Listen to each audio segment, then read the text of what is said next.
वात व्याधि में सामान्य चिकित्सा उपक्रम। तो वाग्भट जब आप पढ़ेंगे तो वाग्भट में पहले दोषों के प्रकार, उनके उद्भव स्थान, संचारी स्थान, कार्य, उसके बाद में धातु, कला, ऐसा धीरे धीरे निदान की प्रक्रिया करते करते सूत्र स्थान में ही सामान्य चिकित्सा उपक्रम दिया है। तो जो वात का जो चिकित्सा उपक्रम है उसके तरफ अपन ज्यादा ध्यान देंगे, बाकी उसको उसके साथ साथ कुछ विषयों के तरफ अपन जा सकते हैं। मुझे लगता है 1 घंटा मेरे लिए है ये कार्यक्रम के लिए, इसलिए मैं उस हिसाब से आपको बस मेरे पास जो भी जानकारी है बताने की आपको कोशिश कर। वात का जो उपक्रम वाग्भट में आपने सबने पढ़ा, आपको सबको मालूम है कि वातस्य उपक्रमा स्नेहा स्वेदा संशोधनम मृदु स्वादु आम्ल लवणोष्णानि भोज्यानि अभ्यंगमर्दनम वेष्टनम त्रासनम सेको मध्यम पौष्टिक गौड़िकम स्निग्धोष्ण बस्तया बस्ती नियमा सुखशीलता दीपनी पाचनी सिद्धा स्नेहाश्च अनेक योनया विशेषान मेद्यपीषित रस तैल अनुवासनी। इतना उपक्रम उन्होंने वाग्भट में दे के रखा है। अब ये प्रैक्टिस में हम कैसा इसका इस्तेमाल कर सकते हैं उसके तरफ ध्यान देना पड़ेगा। तो प्रैक्टिस के हिसाब से वात का जो उपक्रम है तो स्नेहा स्वेदा और संशोधनम मृदु, इसके तरफ ध्यान देंगे। स्नेह के बारे में, वात के लिए स्नेह ज्यादा इंपॉर्टेंट मुझे लगता है, और उसके लिए स्नेह के 2 प्रकार हम देखेंगे, बाह्य और अभ्यंतर स्नेह। तो जब पेशेंट अपने पास आता है वात प्रकोप होने वाला, क्षय प्रकोप प्रसर ऐसा पेशेंट आएगा, कोई भी गुरुग्रसी वाला आएगा, कटिशूल वाला आएगा, जानु संधिशूल वाला आएगा, तो वात 2 ही कारणों से प्रकोपित होता है। वायु धातु क्षयात कोपात मार्गस्य आवरण हुआ, यानी मार्गावरण जन्य होगा, सामावस्था और निरामावस्था, ये 2 वायु के प्रकार प्राधान्यता प्रैक्टिस में हमको देखने को मिलते हैं। इसलिए वाग्भट ने ये सामान्य उपक्रम यहाँ दिया है, लेकिन जो वात व्याधि बताने जाए तो वहां केवलम निरूपस्तंभम आदौ स्नेह उपाचरित, ऐसा पूरा निराम वायु की चिकित्सा वहां पूरी वात व्याधि चिकित्सा आते हैं।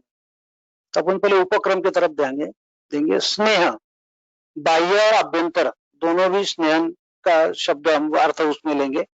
बाह्य में यानी हम विशिष्ट अलग अलग तेलों से, घृतों से, वसा, मज्जा, जो भी हमारे पास पेशेंट को जरूरत है उसकी अवस्था के हिसाब से बाह्य अभ्यंतर के स्नेहपान का कार्यक्रम स्नेहन करेंगे।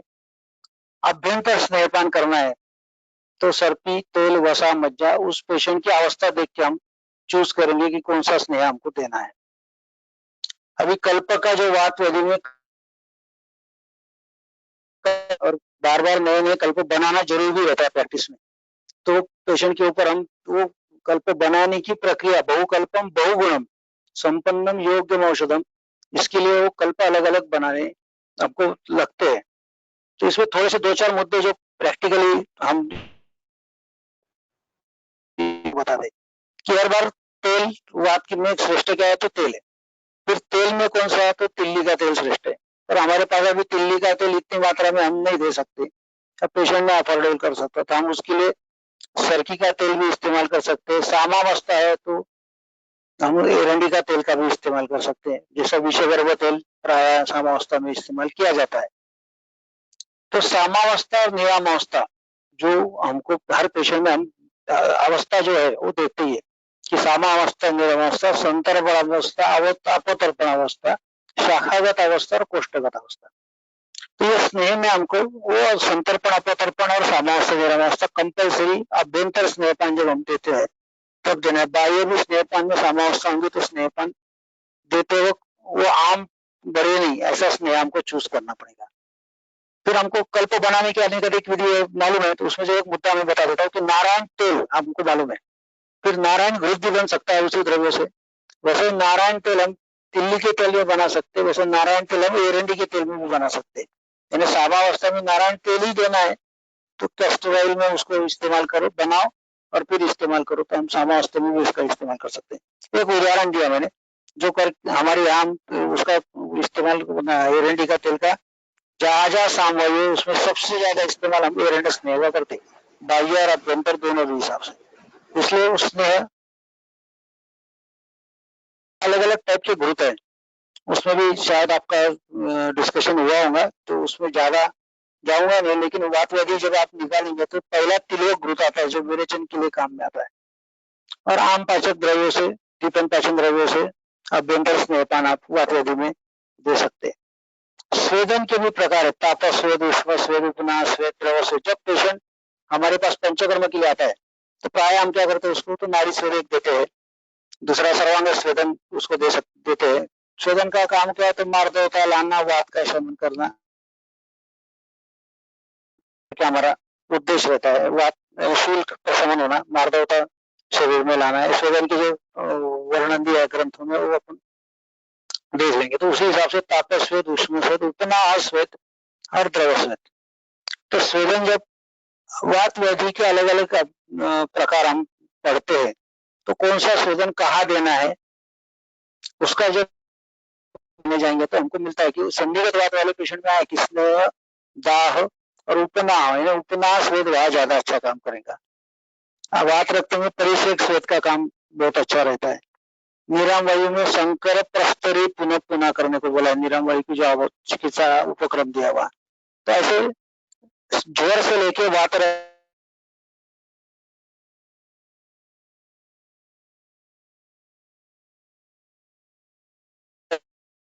आपको मिलेगा, आपको आप देख सकते हैं। स्नेहन स्वेदन, तो स्वेदन के प्रकार में मैंने आपको बता दिए कि स्वेदन में उपनाह स्वेद संधिगत वात में दिया जाएगा, आपको परिषेक स्वेद वात रक्त में दिया जाएगा। वैसा सबसे और हमारे पास आने वाले पेशेंट में क्या है, तो पक्षाघात है। फिर हमारे पास 10 दिन, 8 दिन या 15 दिन रहता है या एडमिट होता है, तो उसको हर रोज हम नाड़ी स्वेद देते बैठेंगे, हर रोज पिंड स्वेद करते बैठेंगे, हर रोज पत्र पोटली करते बैठेंगे, हर रोज उसको जानू बस्ती करते बैठेंगे, या हर रोज उसको सिर्फ हाथ से स्नेह स्वेदन करेंगे, तो उसमें उसकी अवस्थाएं हमको पक्षाघात की अलग अलग टाइप में देखने को मिलेंगी। जहाँ पक्षाघात में सीरा स्नायु विशेष शब्द का ज्यादा आता है। और संधिगत वात की जो आप निदान पढ़ेंगे, तो सीरा स्नायु संधिगत प्राप्त है। सीरा स्नायु और संधिगत ऐसे तीनों अवस्था में स्नेह दाह उपनाह चिकित्सा हमको वहां वर्णन की है। यानी यहाँ हमको उपनाह स्वेद का कार्यक्रम अच्छा हम कर सकते हैं। स्नायु को पक्षाघात के जो हाथ के या पैर के स्नायु को स्टिफनेस आ गया है या शुष्कता आ गई है, शोष आ गया है, वहां फिर पोषण वाले शक्तिशाली पिंड स्वेद का कार्यक्रम उसको अच्छी तरह उसमें हम कर सकते हैं। तीसरा जो जहाँ तो आपको निराम अवस्था लगती है, फिर पत्र पोटली का इस्तेमाल करना। ऐसे स्वेदन के प्रकार का एक उदाहरण देते देते आगे जाएंगे, क्योंकि ज्यादा करके प्रत्येक वात के प्रकार के ऊपर अपने को कंसंट्रेट करना है, तो सामान्य चिकित्सा प्रोग्राम में कैसा उसका समझ आएगा। तो स्वेदा, स्नेहा, स्वेदा, ये दो पूर्व कर्मों में प्रक्रिया वातवादी में हमको आती है। और उसके डिटेलिंग में सिर्फ स्नेहन के बारे में करने जाए तो बहुत सारी चीजें हम बता सकते हैं स्वेदन के बारे में। लेकिन जब आपके पास एपिडेमिक आता है, तो ऐसे स्वेदन की वेरिएशंस आप उसमें करेंगे तो रिजल्ट ज्यादा 4 गुना ज्यादा बनता है। गेहूं की रोटी एक बाजू भुनना है, एक बाजू कच्ची रखना है, भुनी हुई बाजू को एलएनडी का तेल लगाना है, और रोटी वहां घुटने के ऊपर लंबर स्पॉन्डिलोसिस होगा तो लंबर रीजन के ऊपर, सर्वाइकल होगा तो उस रीजन पे उपनाह स्वेद हम कर सकते हैं। परिषेक स्वेद, सलाइन का बॉटल तुम्हारे पास होगा तो उसमें त्रिफला, जिस्टम, दशमो जो भी आपके पास काढ़ा होगा उसको उसमें डाल देना है गर्म, और वात रखते वाले की अंगूठे के ऊपर उसको बाथरूम में बिठा के परिषेक स्वेद का कार्यक्रम हम अच्छी तरह कर सकते हैं। ऐसे स्वेदन के प्रकार और ऐसे उसके इंस्ट्रूमेंट भी हम अलग अलग टाइप के उस पेशेंट के लिए करवा सकते हैं। तो ये तीनों चारों चीजों की तरफ मुझे लगता है ध्यान देना है। अभी मृदु शोधन वातवादी में देना है, तो शोधन में नस्य, ये एक इम्पोर्टेंट नस्य का प्रकार आता है। तो नस्य क्यों पहले हम उसका इस्तेमाल करेंगे, यहाँ हम पंचकर्म जब करते हैं तो हर पेशेंट को पहले नस्य कर्म करवा देते हैं। कौन सा नस्य, तो दिनचर्या में जो नस्य होता है, प्रतिमर्श नस्य, उसका इस्तेमाल मुझे लगता है ज्यादा करके हर नहीं करना चाहिए, क्योंकि दिनचर्या में नस्य का प्रक्रिया बताइए, लेकिन पेशेंट नहीं करता तो कम से कम 5 दिन हमारे यहाँ आता है तो हम 2 बूंद घी या तेल नाक में डालेंगे उस पेशेंट के, तो उसके रिजल्ट उसको ज्यादा अच्छे मिलते हैं। तो प्रतिमर्श नस्य का दूसरा फायदा क्या होता है, तो ये अच्छा काम करता है। अभी वात व्याधि के पेशेंट आप देखेंगे ज्यादा करके संधिगत वात, पक्षाघात, ये कहाँ है, तो मध्यम रोग मार्ग आप देखो, शिरो हृदय बस्त्यादि मर्माणी अस्नांच संधया तन्निबद्ध शिरा स्नायु कंदराश्च मध्यमा। संधि आ गए, शिरा आ गए, स्नायु आ गए, कंदर आ गए, तो यहाँ नस्य आपको कोई भी बात व्याधि में नस्य हमने करवा दिया तो उसके रिजल्ट हमको 100% उस पेशेंट में मिलते हैं। दूसरा फायदा स्नेह, उस पेशेंट का पेशेंट रिलैक्स हो जाता है और बाकी बस्ती और बाकी पोजीशन करने के लिए उसकी तैयारी, मानसिक तैयारी और अच्छी हो जाती है।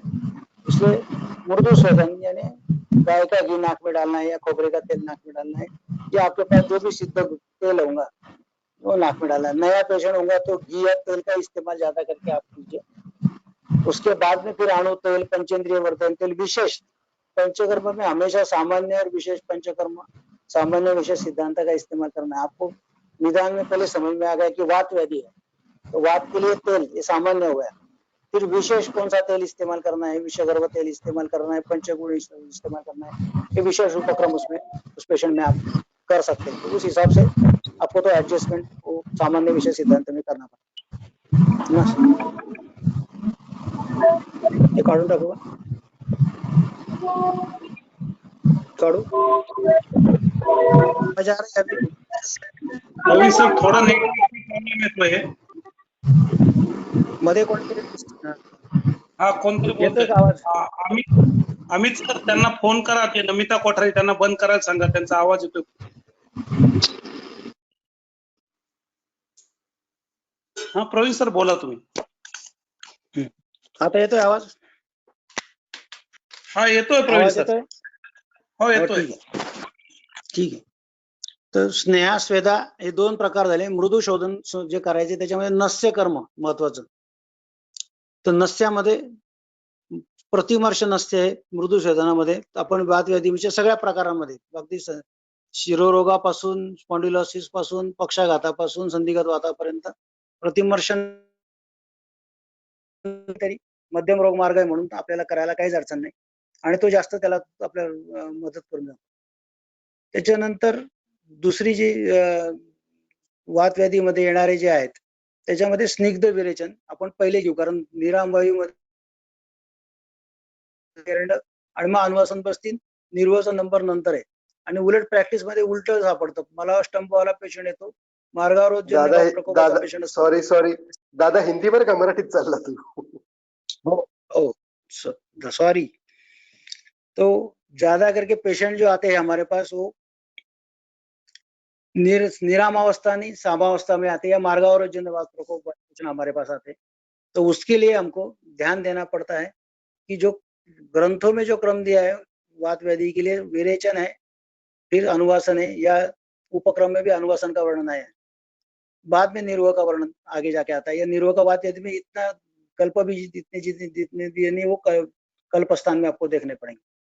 तो उस हिसाब से सामावस्था निरावस्था पेशेंट में देख के हमको वो क्रम आपको एडजस्ट करना पड़ेगा। तो बस्ती वात व्याधि होने की वजह से आधी चिकित्सा है, उसमें मार्गावरोधजन्य प्रकोप होगा, क्योंकि संप्राप्ति ऐसी होती है ज्यादा करके कटी शूल वाला पेशेंट हमारे पास आता है तो बोलता है कंबर दुख रही है, कटी शूल, शूल यानी वात, कटी यानी वात का संचारी स्थान है।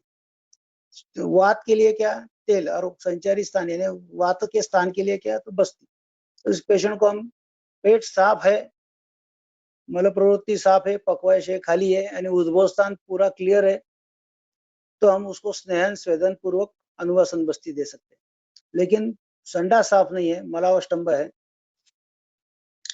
तो ऐसे पेशेंट को हम पेट साफ नहीं है और उसका चय प्रकोप प्रसर कटी में स्थान संशय हुआ है, ऐसे पेशेंट को पहले एक सस्नेह निरोग बस्ती देंगे, पक्वाशय खाली करेंगे, पक्वाशय में आने के लिए जगह करेंगे, फिर कटी प्रदेश में स्नेहन स्वेदन करेंगे। ये ज्यादा इंपॉर्टेंट है कि ये पेशेंट में हर चीज देखनी जरूरी है। फिर सस्नेह निरोग के बाद में स्नेहन स्वेदन किया तो 4 गुना ज्यादा हमको रिजल्ट मिल जाता है। ये बात निरामावस्था सामावस्था दोनों देख के वात व्याधि में कब अनुवासन देना है और कब निरो देना है, ये दिमाग में पक्का रखो। जो योग बस्ती, कर्म बस्ती और काल बस्ती ग्रंथों में दिए हैं, उनका कहना है कि ये मास्टर फॉर्मूला कार्ड है, बस्ती देना है तो ऐसे देते हैं, पहला तेल का, फिर व्यत्यासात, फिर आखिरी तेल का, वो भी वात प्रकोप होना नहीं चाहिए इसलिए।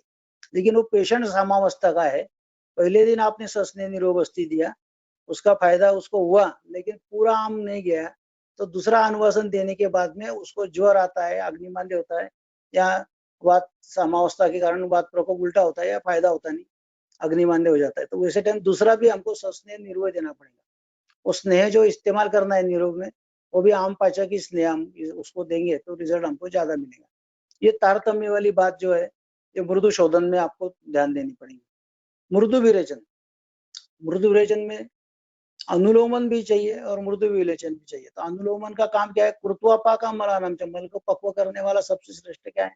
तो हरितकी, उसके बाद में एरंड स्नेह, ये दोनों का इस्तेमाल हम मृदु विरेचन में पेशेंट को कर सकते हैं। ज्यादा करके वात व्याधि वाले जो रूटीन प्रैक्टिस में आते हैं उनको मृदु विरेचन देना है, यानी फिर मृदु एरेंडा का मृदु कैसा करना है, वो स्निग्ध विरेचन भी है, मृदु भी है। जहाँ स्नेहपान प्रॉपर हुआ नहीं वहां स्निग्ध विरेचन देने को बोला है। इसमें सिर्फ एरंडी की मात्रा कोष्ठ के हिसाब से आपको एडजस्ट करनी पड़ेगी। हम यहाँ 20 से 25 ml एरंडी का तेल सुबह 5 बजे देते हैं, यानी 6:30-7 बजे उसका जो मल का वेग का जो काल अवस्था होती है, उसी टाइम हमारा एरंडी का तेल पहले पेट में चला गया होगा, तो उस वेग की मदद से मल प्रवृत्ति का अच्छी साफ होती है, और वेग का अनुलोमन भी अच्छा वात का होता है, और वात के लक्षण बहुत सारे कम हो जाते हैं। तो उस हिसाब से मृदु शोधन में, मृदु विरेचन में आप एरंडी का तेल या हरितकी का इस्तेमाल और अच्छी तरह कर सकते हैं। बहुत बार ज्यादा करके जो जीर्ण वात व्याधि वाले पेशेंट आते हैं, या ज्यादा करके कफ और वातानुबंधी जो पेशेंट हमारे पास आते हैं, या कफ प्रधान प्रकृति वाला रहता है, उसकी कफा की विकृति भी ज्यादा करके पेशेंट में दिखी जाती है, ऐसे पेशेंट को जहां हम स्नेहपान करवाना चालू करते हैं, स्नेह सेदन चालू करते हैं, बस्ती देते हैं, तो बस्ती का काम क्या है? तो कोष्टम वायुष्य निग्रह, बहुत बार शाखागत कोष्ठ में लाने का काम बस्ती करता है, और ऐसे वक्त कफ का अनुबंध हो, ऐसे पेशेंट में उत्क्लेश ये लक्षण बहुत बार पंचकर्म करते करते दिखता है। और वैसे उसी वक्त जब वो अवस्था आपको दिखती है कि उत्क्लेश है, जिम चल रहा है, बस्ती के बाद है, तो गलती से बस्ती की वजह से या बस्ती गलत हो गया इसलिए वो उत्क्लेश आया, अभी बस्ती बंद करना, दिमाग से निकाल डालना, वो ससने निरो बस्ती ने शाखागत दोष कोष्ठ में लाए, कफ प्रधान जो अनुबंधित दोष थे वो आमाशय में आया, उत्क्लिष्ट हुए। तो उत्क्लिष्ट है तब मृदु वमन की अवस्था वात व्याधि में आती है। तत्र उत्क्लिष्ट समुत्कृष्ट कफे प्राय चले मले, कफ प्रधान चाहिए, चले मले दोष चाहिए, ऐसे टाइम उत्क्लेश है तो आप उसका छोटा सा एक सद्य वमन या लघु वमन उस पेशेंट में मृदु वमन के हिसाब से आप दे सकते हैं, यानी नस से कर सकते हैं, प्रतिमर्श वमन कर सकते हैं, उत्क्लेश आया तो, कफ प्रधान दोष दृष्टि होंगी तो। विरेचन में आप एरंड स्नेह और हरितकी का स्निग्ध विरेचन का कार्यक्रम आप उसमें मृदु विरेचन में आप कर सकते हैं। बस्ती में सस्नेह निरो बस्ती आप अच्छा काम कर सकते हैं। अनुवासन देना है, सामावस्था है तो एरंड स्नेह का इस्तेमाल करो, निरामावस्था है तिल्ली का तेल का, खोबरे का तेल का, या काचादे शेंगदाने तेल का भी इस्तेमाल आपने किया तो भी चलेगा। ऐसा मृदु विरेचन, मृदु पंचकर्म, ये सब हो जाता है। फिर वह उपक्रम में जो हम प्रैक्टिस में पेशेंट को जब हम दिनचर्या लिख के देते वात व्याधि वाले पेशेंट को, जहाँ हमारा जो यहाँ का मैं जो प्रोटोकॉल इस्तेमाल करता हूँ बताता हूँ। पहले पेशेंट आया तो शोधन, शेष दोषों के लिए शमन, अपुनर्भव के लिए दिनचर्या, ऋतुचर्या या आहार विहार, तो उसको अपुनर्भव के लिए यानी वापिस होना नहीं चाहिए, इसके लिए उसको सवेरे 6 बजे से लेकर रात को 9 बजे तक उसने क्या क्या करना है, पॉजिटिव परहेज हम बताते हैं, ये करना नहीं, ये करना नहीं, ये खाना नहीं, ऐसा पेशेंट को बताने जाओ तो पेशेंट भागने के चांसेस ज्यादा रहते। इसलिए सवेरे क्या करना है, दोपहर को क्या खाना है, शाम को क्या खाना है, कब चलना है, कब सोना है, ये सब आप क्या करना है वो पेशेंट को बता के रखे तो वो फॉलो जल्दी अच्छा करता है। इसलिए अपुनर्भव ये पहली चिकित्सा रही थी, इसलिए उसको वो और वापिस दोष प्रकोप होना नहीं चाहिए, वापिस संप्राप्ति को सप्लाई नहीं मिलना चाहिए। इसलिए दिनचर्या या अपुनर्भव के लिए काम होती है, उसमें अपुनर्भव के लिए सन्निकृष्ट विकृष्ट हेतु हम ढूंढते हैं, और वो हेतु दिनचर्या में बंद करते हैं कि हेतु वापिस होना नहीं चाहिए। फिर शोधन के बाद में हम रसायन चिकित्सा इस्तेमाल करते कि कहाँ खवगुण्य हो गया, रसगत हो गया, रक्तगत हो गया, अस्थिगत हो गया। अस्थिवात का आश्रय स्थान है, फिर वहां आपको विकृति मिल रही है तो फिर वहां रसायन आपको 35 दिन कम से कम, और 35 और 35 70 दिन का एक मंडल रहता है। यानी जो वात व्याधि में या अस्थि धातुगत अस्थि आसार वाला पेशेंट आपके पास आता है तो 70 दिन का रसायन आपको करना है। शोधन होने के बाद, शमन होने के बाद, अपुनर्भव के लिए दिनचर्या बताने के बाद रसायन चिकित्सा आपको कुछ दिनों तक, जैसे लहसुन शिरपाक वाला प्रकार आएगा, वात व्याधि के जितने भी आपको रसायन मालूम होंगे तो उनका इस्तेमाल आपको उस पेशेंट में एक मॉडल कंप्लीट करना है। फिर कैसा समझते हैं रसायन का फायदा हुआ है कि नहीं, तो रस धातु का समझो रसक्षय वाला पेशेंट है, रसे रोक्ष समझ शोषोग्लानी शब्द से होता है। पिंपी रसायन 14 दिन की एक मंडल करने के बाद में रसक्षय के कौन से लक्षण कम हुए, कौन से शिल्लक है, जो 2-4 लक्षण शिल्लक है उसके लिए और 15 दिन का दूसरा मंडल करेंगे, वो भी गायब हो जाएंगे। हो गया वो रस धातु का सारवान। असार धातु को सारवान बनाना है और सारवान धन को बलवान बनाना है। ये रसायन चिकित्सा का कार्यक्रम हमारा होता है।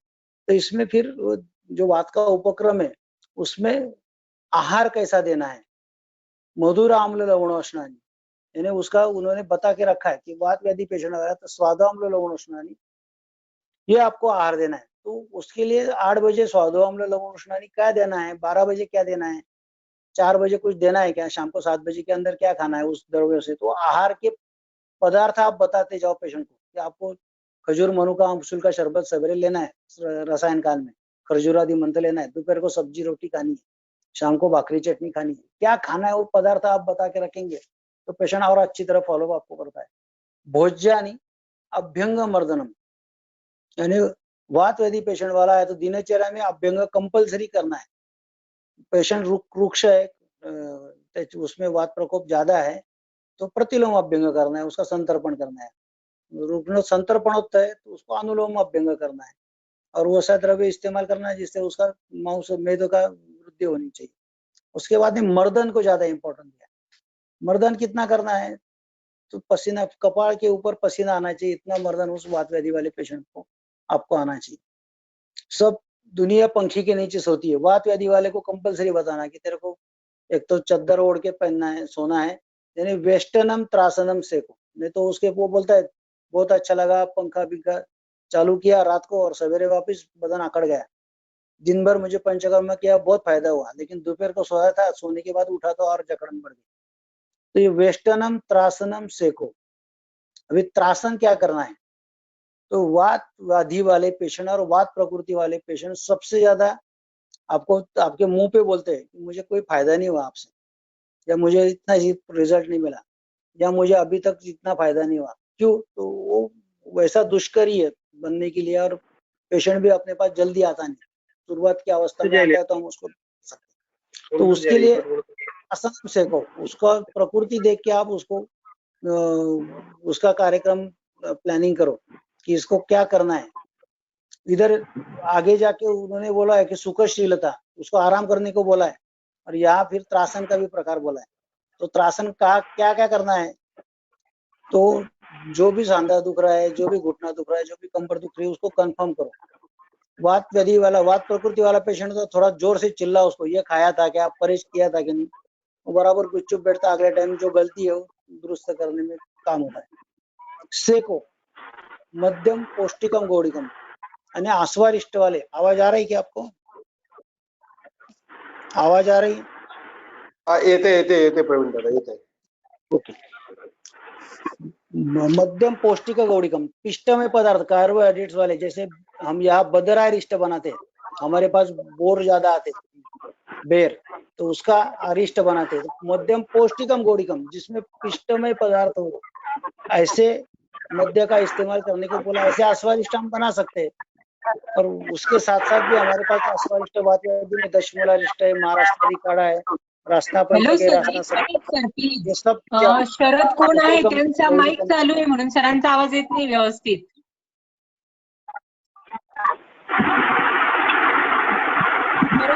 अलग अलग टाइप के त्यांनी मध्य जो माईक बंद है, करा प्लीज. तो मध्यम पौष्टिकम गौड़िकम, ते आश्वरिष्ट क्यों वात व्याधी में, तो व्यवहाय विकासी है, दीपन पाचन करवाते हैं, आणि अग्नि भी बढ़ाने के लिए विषम अग्नि जो हमारा रहता है उसको भी काम करने में अश्वरिष्ट ज्यादा असर करते हैं। इसलिए वात व्याधि में अश्वरिष्ट का इस्तेमाल बहुत सारे वैद्य आपको खाना खाने के बाद दशमूलारिष्ट, महाराष्ट्री काढ़ा, रासना सप्तक, या जैसे मैंने बताया जो आप खुद के खुद अश्वरिष्ट बना के दे सकते हैं। सिंगल द्रव्य के अश्वरिष्ट आप बना सकते हैं, एक ही द्रव्यों को, उससे भी रिजल्ट आपको जाता है। स्निग्धोष्ण बस्ती या बस्ती नियम, स्निग्ध उष्ण बस्ती और बस्ती के नियम से सुखशीलता, ये उसका वो आगे का वर्णन है। बस्ती कैसे चाहिए, स्निग्ध और उष्ण चाहिए, यानी वहां अनुवासन बस्ती जो है ना आपको, तो अनुवासन बस्ती आपको बस्ती नियम है, उसको हाथ पहले थोड़ा मीठा या कुछ तो भी खिला के स्नेहन पेट को 1 घंटे बाद पेट को स्नेहन स्वेदन पूर्वक करके फिर उसको बस्ती नियम से तो अनुवासन दिया, तो अनुवासन ज्यादा टाइम पेट पर रहता है। और उसके बाद में थोड़ा आराम करने को बोला, या दिन उसको बाकी चिकित्सा या एडमिट है तो कुछ सुखशील है, पूरा आराम करने को। दीपने पाचने सिद्धा, माइक बंद करेंगे तो मुझे लगता है मुझे अच्छा बता सकते हैं, मैं माइक बंद करेंगे तो ज्यादा अच्छा रहेगा। दीपने पाचने सिद्धा, दीपन पाचन सिद्ध स्नेहाश्च अनेक योजना, यानी दीपन पाचन द्रव्यों से सिद्ध अलग अलग स्नेह, दीपन पाचन सिद्ध तेल, दीपन पाचन सिद्ध घृत, दीपन पाचन सिद्ध वसा, दीपन पाचन सिद्ध मज्जा। अभी वसा और मज्जा कैसे बनाना है, क्योंकि भागवत पूरा पढ़ेंगे तो वसा का एक ही नस्य का कल्प वात व्याधि में आया है, वात व्याधि चिकित्सा स्थान। तो सिद्ध तेल जो हमारे पास बना है, जैसा नारायण तेल का मैंने उदाहरण दिया, नारायण तेल और वसा, नारायण तेल बना है हमारे पास और वसा का हमने मांसों के खंड लाए, उसको अच्छी तरह पकाया तो ऊपर ऊपर वसा निकल जाती है, वो वसा को हमको जमा करनी है और तेल के 2 गुना या 4 गुना वो वसा डालना है और नारायण तेल को वापस पकाना है। तो ये यमक स्नेह हो गया, नारायण वसा बोलते हैं हम उसको। वो नारायण वसा होने के बाद में हमने मज्जा लाई, यानी नलक अस्थि लाए, उसको फोड़े, उसकी कल्क निकाला मज्जा का, तो मज्जा कल्क में ये नारायण वसा यानी नारायण तेल और वसा वाला मटेरियल हमने डाल दिया, तो ये तीनों का मिश्रण करके त्रिवृत स्नेह हो जाता है।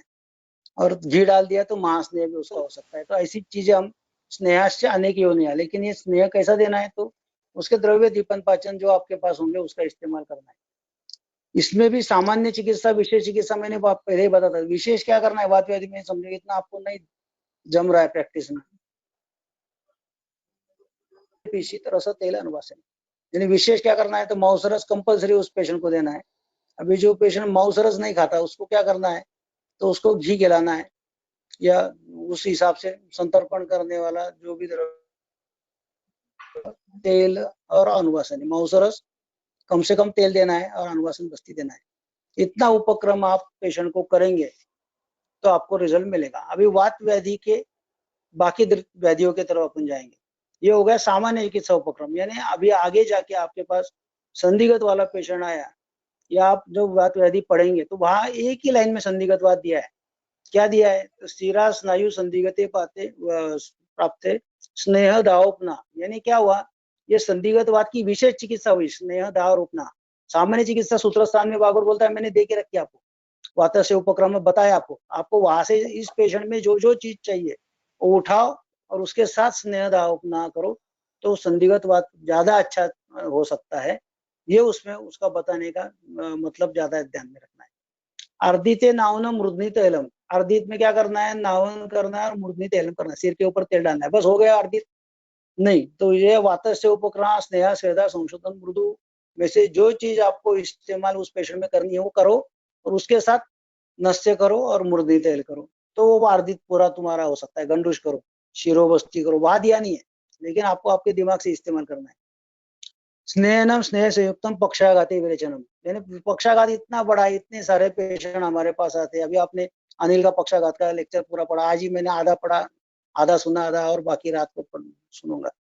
तो इतना बड़ा पक्षाघात में सिर्फ ये एक लाइन में छोड़ दिया है कि नहीं, इसमें ये जो उपक्रम है पक्षाघात आप पढ़ेंगे तो वात व्याधि में ही नस्य से लेके अवभाव से लेके जो भी चिकित्सा दी है वो सब पक्षाघात में इस्तेमाल हो सकती है, और ये सामान्य उपक्रम भी पक्षाघात में इस्तेमाल कर सकते हैं। पक्षाघात का एक प्रोटोकॉल में थोड़ के मैं बताऊं, सिर से लेके पांव तक पक्षाघात वाला पेशेंट आया तो आपको उसकी चिकित्सा करनी है। शिरोअभ्यंग किसको करना है, शिरो पिचू किसको करना है, शिरोबस्ती किसको करना है, शिरोधारा किसको करना है, ये अवस्था है। वागवट पढ़ेंगे तो दो दो लाइन में वो अवस्था देके रखिए। पक्षाघात वाले को पहले शिरोअभ्यंग किया, फिर शिरो पिचू किया, फिर शिरोधारा किया। उसको हेमरेज नहीं है तो ये सब चीजें काम में आ जाती, ज्यादा एट्रोफी हो गई है या एज रिलेटेड ज्यादा है तो शिरोबस्ती सबसे ज्यादा काम करेगा। यानी उसकी अवस्था आपको आनी चाहिए। ऊपर से नीचे आता है तो आर्दित है तो नेत्र तर्पण हम कर सकते हैं, उसके नीचे आते तो नस्य करना है। नस्य के लिए कौन सा द्रव्य इस्तेमाल करना, एक 10 द्रव्यों की लाइन आप बना के रखो आपके पास पहले, जब पेशेंट आएगा तो आप उसका इस्तेमाल कर सकते हैं। गंडूश कर सकते हैं, कवल कर सकते हैं। उसके बाद में वोमन की अवस्था आती है पक्षाघात में, जैसा मैंने बताया कफानुबंधी होगा। दो ही पक्षाघात होते, कफ वातानुबंधी और वात कफानुबंधी और निराम वायु वाला। तो कफानुबंधी होगा तो बहुत बार उत्क्लेश लक्षण आता है, छोटा सा एक उल्टी हो जाए, इतना वोमन दिया तो भी आग नहीं बढ़ जाता और आगे का कार्यक्रम हम कर सकते हैं। विरेचन में एरंडा का स्नेह सबसे श्रेष्ठ बताया, स्निग्ध विरेचन, तिलवक गुरुत स्निग्ध विरेचन है, एरंडा स्नेह स्निग्ध विरेचन है। बस्ती, जिस पेशेंट को हम विरेचन दे नहीं सकते, बार बार वो संडास को उठ नहीं सकता और विरेचन देने के बाद वहाँ बेड सर होने के चांसेस है, वहाँ बस्ती का इस्तेमाल ज्यादा अच्छा काम होता है। क्योंकि हमको मालूम है आप भी बस्ती दिए, आप भी संडास जाएंगे, बस्ती के बाद में वात का अनुलोमन होगा तो बाकी चिकित्सा हम कर सकते हैं, सस्ने निर्वसी के अनुवासन। इसके ऐसे ऊपर से नीचे तक अग्निकर्म, रक्तमोक्षण, स्वेदन के सब प्रकार, परिषेक स्वेद, उपनास स्वेद, पिंड स्वेद, नाड़ी स्वेद, सर्वांग स्वेदन, स्नेहन के अलग अलग प्रकार। इतनी ये प्रोटोकॉल इतना हमारे पास होगा कि कम से कम 1.5 महीने तक का कार्यक्रम हमारे पास होगा। तो 20 या 21 दिन का पंचकर्म उस पेशेंट को हुआ तो 200% पक्षाघात वाले पेशेंट हमारे से ही अच्छे हो सकते हैं। एलोपैथी वाला उसको कुछ नहीं कर सकता। स्तंभ है, संधि मुक्त है, वहां को कुछ नहीं कर सकते। हम रक्त मोक्षण कर सकते हैं, अग्निकर्म कर सकते हैं, उससे संधि मुक्त वाले पेशेंट हमारे अच्छे हो सकते हैं। तो ऐसा ये उपक्रम आपको वात का, पित्त का, कफ का जो मुझे लगता था वो मैंने बताया। ज्यादा करके सामान्य अवस्था में अनुवासन का वर्णन ज्यादा दिया है, और सुश्रुत आप पढ़ेंगे तो अनुवासन धातुगत उसका सब एक्शन, सुश्रुत के जो अनुवासन के जो क्रम बताए तो वहां वो हमको ज्यादा मिलता है। वात के उद्भव स्थान क्या है तो पक्वाशय, कटी, शक्ति, श्रोत्र, अस्थि, स्पर्शनेन्द्रिय संचारी स्थान है और अस्थि उसका आश्रय स्थान है। यानी वात व्याधि चिकित्सा करनी है तो इतने स्थान तो आपको कंपलसरी हर पेशेंट में चेक करने ही है। इन स्थानों का दर्शन, स्पर्शन, प्रश्न आपको देखना ही है और उस हिसाब से आपको काम करना है। फिर एखादा पेशेंट आपके पास आता है शूल ये लक्षण लेके, तो शूल यानी वात, इतना तो आपको सामान्य हो गया, समझ में आ गया। कहाँ है उसका संचारी स्थान, पक्वाशय, कटी, शक्ति, श्रोत्र, अस्थि, स्पर्शनेन्द्रिय यहाँ है तो खुद के स्थान में वात प्रकोप है। यहाँ छोड़ के बाकी जगह पे पित्त के स्थान में, कफ के स्थान में तो दूसरे के स्थान वाला वात प्रकोप है तो उसको आगंतुक समय दोषम स्थानीय ना प्रतिकृति, पहले वात को खुद के स्थान में लाओ, फिर बाकी लोगों को उसके हिसाब से उसका प्रोटोकॉल बनाओ। तो जैसा वात का उपक्रम है वैसा पित्त का भी और कफ का भी है। तो वात का उपक्रम करते करते पित्त अनुबंधित है तो पित्त उपक्रम में से कौन सी चीज आप इस पेशेंट में ऐड कर सकते हैं तो वो ऐड दिनचर्या में आपको करनी है। कफ अनुबंधी तो कफ की कौन सी उपक्रम की अवस्था है कि जो इसमें ऐड कर सकते हैं तो आपको दिनचर्या बनाते वक्त उस पेशेंट में करनी है।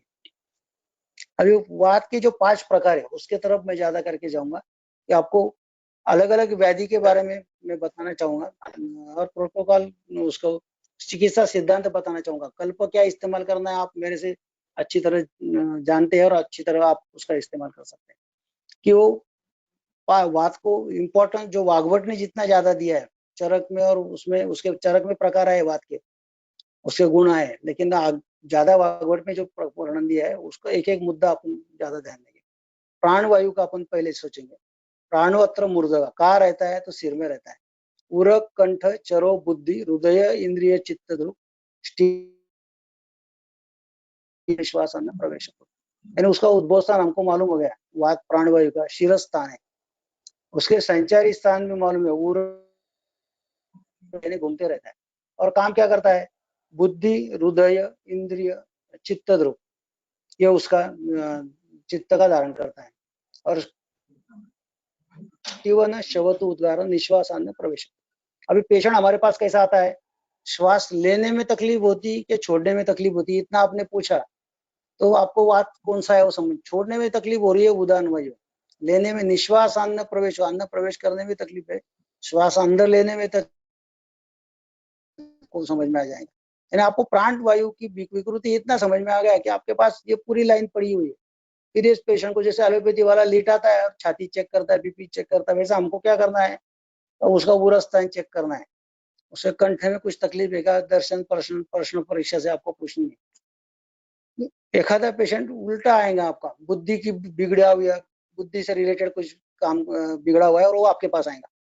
तो जब बुद्धि का काम क्या है, चिंता विचार है, वो ये ज्यादा करके मानस रोग में मैं अभी बता रहा हूँ।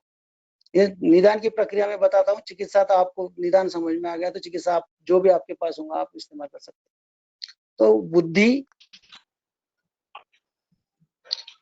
चिंता विचार हुई है, ये बिगड़ा हुआ पेशेंट आपके पास आता है, तो फिर आपको दिमाग में तुरंत प्राणवायु आना चाहिए। प्राण रहता है गुरुदगा, गुरुदगा उसके साथ इन तीनों का आपको पेशेंट में चेक करना है। ये चेक करने की प्रक्रिया आप डालेंगे तो जम जाएगा। हृदय रोग वाले तो बहुत सारे पेशेंट हमारे पास, बीपी, हाइपरटेंशन, कोरोनरी ब्लॉकेज वाले और बाकी सब चीजें हमारे पास आती है, मायोकार्डियल इंफार्क्शन वाले आते हैं। तो ये सब आपको पढ़ना ही है, यहाँ पेशेंट की जो इन्वेस्टिगेशन है वो फाइल पढ़ना है। देखिए दिमाग में क्या रखना है, हृदय बिगड़ा है ना, हृदय में कौन कौन रहते हैं आप इस्तेमाल करो। तो हृदय में ये प्राण का संचारी स्थान है, व्यान वायु रहता है, साधक पित्त रहता है, अवलंबक हृदय के बाद में उत्पत्ति होती है रस धातु की, वहाँ उत्पत्ति और वहां से रस व स्रोतस का कार्यक्रम शुरू हो जाता है। तो इतनी चीजें, उदान वायु है वहाँ। तो हृदरोग वाला पेशेंट आया तो हमको इतनी चीजें चेक करनी है और इनकी चिकित्सा करनी है। दिमाग से हार्ट के 2 ब्लॉक है क्या 4 ब्लॉक है वो बाद में सोचना है, लेकिन उसको चिकित्सा करने के लिए इतना आपको दिमाग में आ गया है। तो हर वायु की चिकित्सा हमारे पास दी हुई है और वो अपने को क्या हमने क्या 100% उपयोग। इंद्रिय, ज्ञानेन्द्रिय और कर्मेंद्रिय बिगड़ा हुआ पेशेंट है, कंपवात वाला पेशेंट है, थर होती है हाथ के पैर की, एज रिलेटेड ज्यादा है, फिर वो एक्सरे एमआरआई वगैरह कुछ निकाल के उनका रिपोर्ट लेके आते, वो पढ़ना है। लेकिन कंपवात यानी कौन से दोनों है, वात आ गया यानी कौन सा, एक व्यान दिमाग में आना चाहिए, दूसरा प्राण, क्योंकि प्राण का काम क्या है, इंद्रियों का, ज्ञानेन्द्रिय और कर्मेंद्रियों का कोई भी बिगाड़ हुआ तो हम प्राण वायु के बारे में सोचेंगे। चित्त यानी मन, वो भी बिगड़ा होगा तो हम प्राण के बारे में सोचेंगे। फिर प्राण की चिकित्सा क्या है, मूर्मु है, उसका उद्भव रास्ता क्या है, तो नस्य है।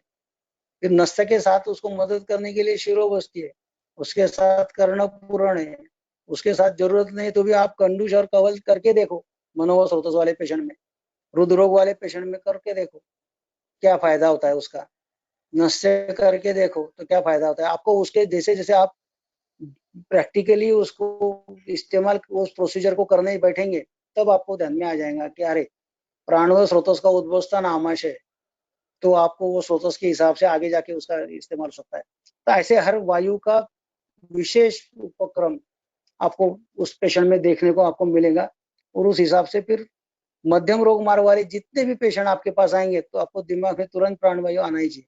शिरो, हृदय, बस्ती आदि आदि में कौन कौन आते हैं वो आपको वहां उसके आजू बाजू के ऑर्गन सब दिमाग में आएंगे। मर्माणी आसनांच संध्या तन्नी बंध शिरा स्नायु यानी प्राण का रक्त धातु का शिरा स्नायु से संबंध आगे जाके संदिग्ध बात में जब आप रक्तमोक्षण करते हो और पेशेंट को अच्छा लगता है, क्यों, तो शिरा स्नायु संदिग्ध प्राप्त, वह रक्त थोड़ा भी निकाल दिया तो भी दर्द में, सूजन में, जकड़न में फर्क पड़ती है। तो ये ऐसे प्राणवायु का एक पढ़ने का, पेशेंट में देखने का तरीका आप बदल के देखिए, बहुत फर्क पड़ेगा और बहुत अच्छा निदान होगा और बहुत इजी निदान होता है। गोगटे जी ने फक्त सिर्फ 3 ही शब्दों में पंचकर्म का निदान दिया है, दोष, अवस्था, बस इतनी ही पेशेंट में आपको देखनी। आप इतना देखेंगे तो आपका निदान फटके में होगा। आपके पेशेंट को बाकी पंचकर्म करते करते आप हिस्ट्री पूछेंगे तो सही हिस्ट्री देगा। वात व्याधि वाला पेशेंट को आधा घंटा भी लेके बैठेंगे तो दूसरे दिन वो आपकी गलती निकालेंगे कि नहीं मैंने ये बोला ही नहीं था, आपने कैसे क्या लिख लिया। उसके लिए उसको उल्टा सुल्टा कर्म करते करते उसका माइंड डाइवर्ट करते मदद देगा। दूसरा जो वायु आता है वो होता है उदान वायु।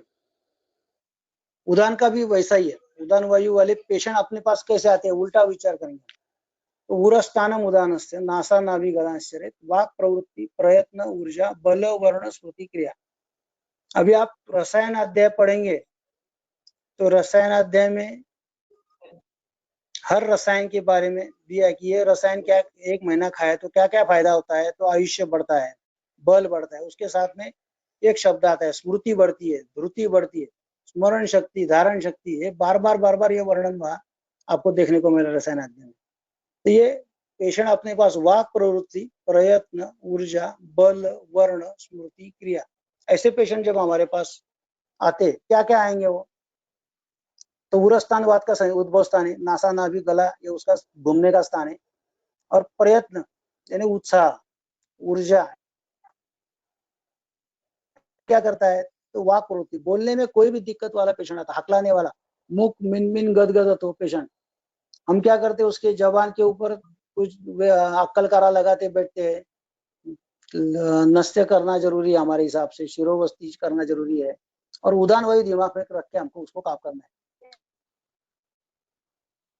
जो संचारी स्थान है उसमें दिमाग में रखो, नासा नाभि गलांशर है, नाभि है उदान वायु का संचारी स्थान है और पाचक पित्त का उद्भव स्थान है।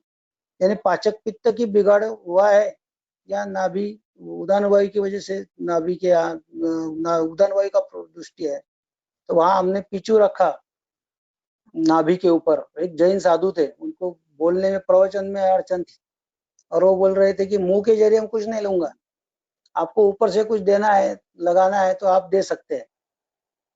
तो उनको पित्त के बारे में पहले उद्भव स्थान का पूछ लिया, कैसा है अग्नि, तो बोले मैं एकाश नहीं हूँ, सवेरे एक ही बार खाना खाता हूँ, बाद में कुछ भी नहीं खाता, मेरे मतलब प्रवृत्ति साफ है, अग्नि का कोई लक्षण नहीं। फिर दूसरा रहा क्या, तो जोर जोर से प्रवचन दे के उदान वायु का प्रकोप करके बैठे थे, लेकिन मुंह के जरिए कुछ नहीं लूंगा। फिर नाभि के ऊपर गावरानी घी का पीछू रखा 2-3 घंटे तक, एक दोपहर को 4 बजे से रखा था, दूसरे दिन सवेरे 9 बजे जो प्रवचन था वो अच्छी तरह उनका होगा। क्या हुआ, उदान वायु का शमन किया।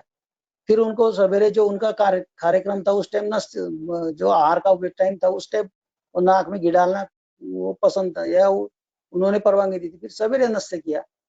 फिर पीछू रखा नासा नाभि गलांश, ये उदान वायु का। तो उसमें सबसे ज्यादा हमारे पास जो पेशेंट आते, बल कम हो गया है, वर्ण बिगड़ा हुआ है, स्मृति ध्यान दिमाग में नहीं रहता, स्मरण शक्ति में कुछ तो भी गड़बड़ है, बच्चों की चंचलता ज्यादा है, स्मरण शक्ति में गड़बड़ है, ऐसे टाइम हमको उदान वायु दिमाग में रख के ही उसकी चिकित्सा, उसके साथ बाकी लक्षण भी आपको कुछ नहीं है, लेकिन साइड बाय साइड उदान वायु के बाकी जो उसके संचारी स्थान है उद्भव स्थान है वहां कोई बिगाड़ तो नहीं है, वो आपको कंपलसरी देखना है। और वो देखने में आपको ध्यान दिया तो आपको रिजल्ट में उसका 100% फर्क उदान वायु का होगा। श्वास छोड़ने में दिक्कत है, तमक श्वास वाले पेशेंट आए तो वो ऐसे बोलता है, श्वास तो बड़ी लंबी सांस लेता है और छाती अंदर श्वास जाता ही नहीं, ऊपर से ऊपर छोड़ना पड़ता है। अतिसृष्टम अतिबद्धम कुपितम, यानी उदान वायु की गड़बड़ वहां है, तो उसको नस्य करेंगे, स्थानिक स्नेह शोधन करेंगे तो आप उसका श्वास अंदर जाने के लिए उसका कार्यक्रम अच्छा होगा और श्वास बाहर छोड़ने में उसको दिक्कत नहीं आएगी। बोलने के लिए भी नस्य करेंगे, स्थानिक स्नेह शोधन करेंगे। उदान वायु के लिए उसको बोलने के लिए शब्द के ऊपर जोर देके एक पाणिनीय व्याकरण का पुस्तक दे दिया और जोर से बोलने को बोला, तो भी कंठव्य वष्टव्य दंतव्य या अपनी स्पीच थेरेपी पाणिनीय व्याकरण है, वो उसको वाक प्रवृत्ति सुधारने में मदद मिल सकती है। प्रयत्न ऊर्जा कम पड़ रही है, लेक्चर्स लेने वाले जो प्राध्यापक मंडली रहती है वो बोलते हैं मैंने 4 घंटे लेक्चर लिया, अभी मैं बहुत थक गया। अरे तुमने कुछ नहीं किया, खुर्ची पे बैठ के लेक्चर लिया, लेकिन ऊर्जा वहां खराब होती है। तो वहां उदान वायु का उसका कुछ बिगाड़ है क्या ऊर्जा के लिए, या उल्टा है ऊर्जा थकावट है बहुत, तो उसके लिए बोलने के तरीके में कोई तकलीफ होती है क्या, बोलने का तरीका कोई गलत है क्या, वो करना है। बल वर्ण स्मृति क्रिया, बल कैसा है, बल उदान वायु का है, अवलंब कप वहां रहता है, कप के समान मौसू धातु का वर्णन आता है। यानी उदान वायु प्रकोपित हुआ तो किसका बिगाड़ करेगा, तो अवलंब कप बिगड़ा तो पोषक है बाकी कफों का, और वो मांसू धातु का भी पोषक है, यानी अवलंब कप बिगड़ा तो मांसू धातु भी बिगड़ेगा। इसलिए वर्ण में भी वैसा ही होता है कि वर्ण में उदान वायु का जो प्रकोप जो होता है उसकी वजह से की जो प्रक्रिया है वहां भी आपको अर्थ आएगा। इसलिए वर्ण और स्मृति क्या है, स्मरण शक्ति में भी आपको दिक्कत आती है। बहुत सारे मुद्दे उसमें हम बता सकते हैं, लेकिन उसका सिर्फ इस्तेमाल हर वायु का हम कैसा कर सकते हैं वो मुझे बताना है। व्यानो रुद्धि स्थिता कृष्णम देहचारी महाजावा गत्यक्षेण अपेक्षेण उन्मेष निर्वेशण आदि प्राय सर्वा क्रिया तस्मिन् प्रतिबद्धाचरण। प्राय सब क्रिया जो है वो शरीर की व्यान वायु करता है। और व्यान में एक शब्द आया है महाजवा, कृष्णम देहचारी महाजवा। महाजवा यानी इसका उसका टीका में क्या है, शीघ्र गति, प्राणाद्यापेक्ष, प्राण से भी गतिवान है व्यान वायु। और उसके लिए वो व्यान वायु की जो चिकित्सा है उसके लिए एक ही उदाहरण मैं व्यान का देता हूँ, जिससे आपको समझ में आ जाएगा कि हर वायु का आपको काम कैसा करना है। हम जो इधर वहां उसका काम करते हो, कैंसर वाले पेशेंट आपके पास आते हैं, तो कैंसर वाले पेशेंट को पहले जमाने में क्या करते थे, पहले शस्त्र, फिर क्षार कर्म, फिर अग्निकर्म। यानी जो मांसवृद्धि का जो अपना श्लोक आता है, शस्त्र क्षार अग्निकर्म, यानी पहले काटना है, फिर केमोथेरेपी करनी है और फिर रेडियोथेरेपी करनी है। तो जब व्यान वायु का शब्द वर्णन आता है तो वात का जो उत्साह, उश्वास निश्वास, चेष्टा, वेग, प्रवृत्ति, सम्यक गत्याच्या धातु नाम, धातु की सम्यक गति कौन करता है, तो प्राय सर्वा क्रिया तस्मिन् व्यान वायु करता है। जब कैंसर वाला पेशेंट आता है तो कैंसर क्या है, तो ये वात व्याधि दिमाग में पक्का रखा। व्यान वायु ने रस धातु को दुष्ट किया तो लिम्फेटिक सिस्टम वाले सब कैंसर आपको मिलेंगे, सिर्फ आपको अच्छी तरह ध्यान देना है उसको। फिर व्यान वायु को किसने बिगाड़ा, इतने आपको ढूंढना है। अपान ने बिगाड़ा, सम्मान ने बिगाड़ा, क्या प्राण ने बिगाड़ा, या उसके नजदीक साधक वित्त स्ट्रेस लेके व्यान वायु की दृष्टि उसने की। व्यान ने रक्त धातु को दुष्ट किया तो ल्यूकेमिया वाले सब रक्त धातुगत जितने कैंसर के प्रकार आपको आते हैं वो सब आपको मिलेंगे। व्यान वायु ने मांस धातु को दुष्ट किया तो मांस वृद्धि और ग्रंथि वाले पेशेंट आपको देखने को मिलते हैं। वह शस्त्र क्षार अग्निकर्म, और इसलिए मांस वृद्धि वाले जो गर्भाशय के मुंह के कैंसर और स्तन के कैंसर में मांस धातु का ये ज्यादा रहता है, संप्राप्ति ज्यादा रहती है, इसलिए ये शस्त्र क्षार अग्निकर्म से एलोपैथी वालों से अच्छे होते। इसके अलावा बाकी सब लिम्फ नोड निकालते निकालते थक जाते, लेकिन वो लिम्फेटिक सिस्टम वाले कैंसर अच्छे होते हैं। हम रस धातु की चिकित्सा करेंगे, रसगंधी की चिकित्सा करेंगे और व्यान की चिकित्सा करेंगे। व्यान की चिकित्सा अवृत्तवात में आई है। उसमें क्या है, तो ऊर्ध्व, अध आणि तिर्यक, यानी हो गया पूरा पंचकर्म कैंसर में। उसका बल जब होता है तभी करवा लो। पेशेंट हमारे पास कब आता है, तो पार केमोथेरेपी से पूरा बिगड़ा हुआ आता है या पूरा लीवर मेटास्टेसिस होने के बाद हमारे पास धातुगामित्व, धातुगत जाने वाले दो ही व्याधि हमारे पास आते हैं, एक वात रक्त वाला आता है, दूसरा कुष्ठ वाला आता है। ये कैंसर भी उसी वात की अवस्था में हमारे पास, जब वो अस्थिगत, मज्जागत ऐसा व्यान वायु दुष्ट करके वहां की धातु साम्यक बिगड़ करेगा या उसकी विकृति निर्माण करेगा, तो ये पेशेंट हमारे पास आते। तो हम क्या करते, ऊर्ध्व यानी क्या, तो ऐसे पेशेंट को नस्य कंपलसरी ऊपर से करना है ऊर्ध्ववात हर के लिए। दूसरा उसको क्या करना है, हमको उसका वमन देना है, लेकिन वो अवस्था रस धातु दुष्ट करने वाला होगा, रस धातु का उद्भव नामाशय होगा, तो हमको ऐसी प्रक्रिया, उसका बल अच्छा हो तो ऐसी करनी पड़ेगी जिससे छोटा सा वमन होके उसका अग्नि बढ़ाएंगे। वमन या अग्नि की चिकित्सा है, दिमाग में पक्का रख। अग्नि बढ़ गया तो फिर रस धातु के बाकी रसायन चिकित्सा हमारी बहुत अच्छी काम में आती है। अधो यानी विरेचन और बस्ती, उस पेशेंट में हम कंपलसरी करते हैं। तिर्यक यानी रक्त मुक्षण, पांचों कर्म कैंसर में कंपलसरी अवृत्तवात में दिए हुए व्यान वायु की चिकित्सा जो है, व्यानावृत्त जो भी होगा वो, तो व्यान ने रस को अवृत्त किया है या दुष्ट किया है, रक्त को दुष्ट किया है, मांसों को दुष्ट किया है, मेदों को दुष्ट किया है, अस्थि को दुष्ट, ऑस्टियोसार्कोमा, मज्जा को दुष्ट किया, और शुक्र को दुष्ट करने वाले प्रोस्टेट वाले अभी बहुत सारे कैंसर के। तो ऐसे संप्राप्ति लगाने के लिए हमको ये दोष जो है काम में आते, इसलिए उसका महाजवा ये शब्द प्राण से भी ज्यादा गतिमान है। इसकी गति कंट्रोल करनी तो इसका उद्भव स्थान ये रहता कहाँ है, हृदय स्थित। और हृदय के साथ में इसको बिगाड़ने वाला साधक पित्त है, तो षड रिपु वहां रहते साधक पित्त के लिए। तो उसमें वो उसकी साइकोलॉजिकल या दिनचर्या में उसका पर्सनल हिस्ट्री, बाकी हिस्ट्री लेंगे तो वहां साधक पित्त की दृष्टि आपको 200% मिलती है, उसको दुरुस्त उसके साथ करना है। फिर पे सुवर्ण सुच्छेकर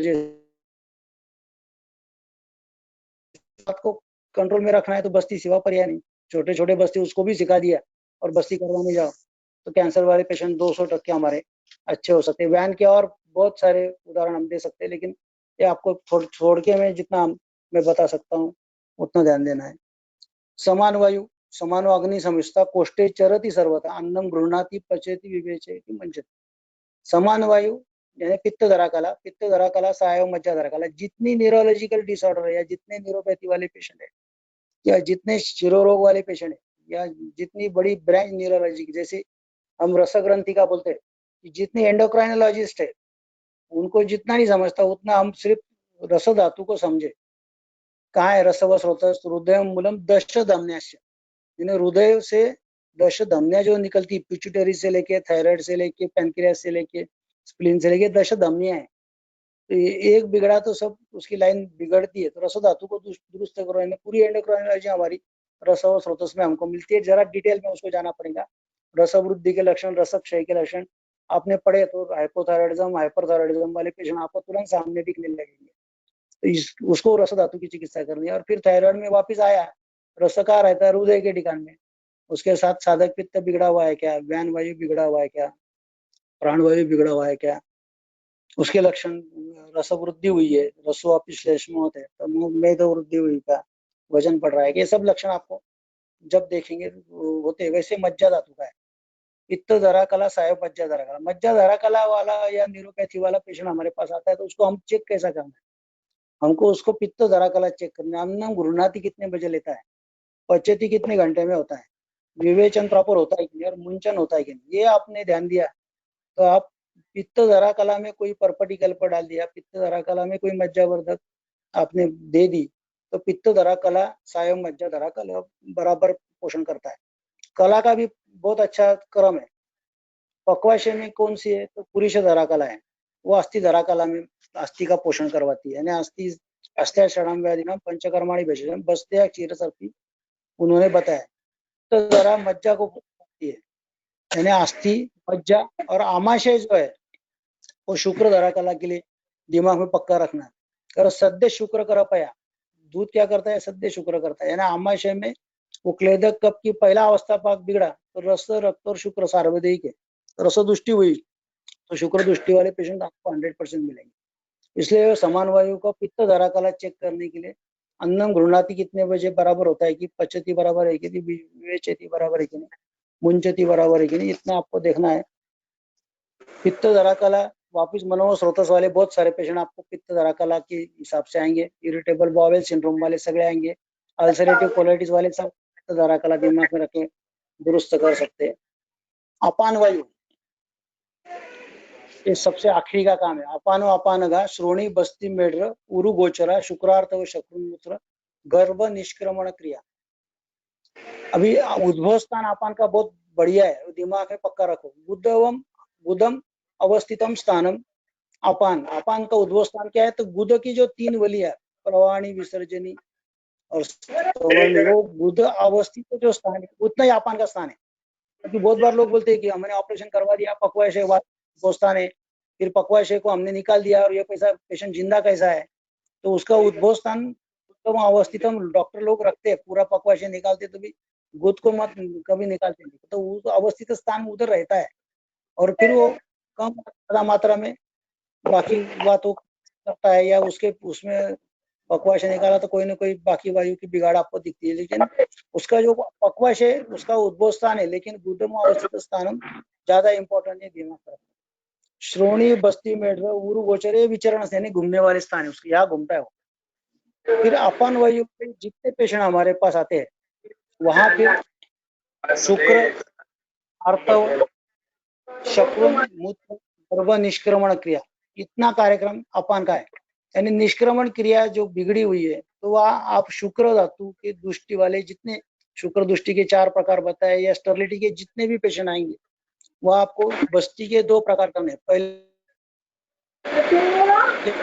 या शोधन बस्ती, फिर शमन बस्ती और उसके बाद में वृषत्वकृत बस्ती, शुक्रकृत बस्ती इस्तेमाल करेंगे तो शुक्र दृष्टि वाले पेशेंट जल्दी अच्छे हो। शुक्र वाजीकरण द्रव्य आप ऊपर से देंगे और बस्ती के जरिए देंगे तो 4 गुना ज्यादा आपको रिजल्ट मिलता है। चरक ने शुक्रकृत वृषत्वकृत बस्ती स्पेशल देके रखे। आर्तव निष्क्रमण क्रिया, अभी पीसीओडी वाले सबसे ज्यादा पेशेंट हमारे पास आते हैं, वायु दो ही प्रकार, वायु धातु क्षयातकोपात मार्गस्थ आवरण में।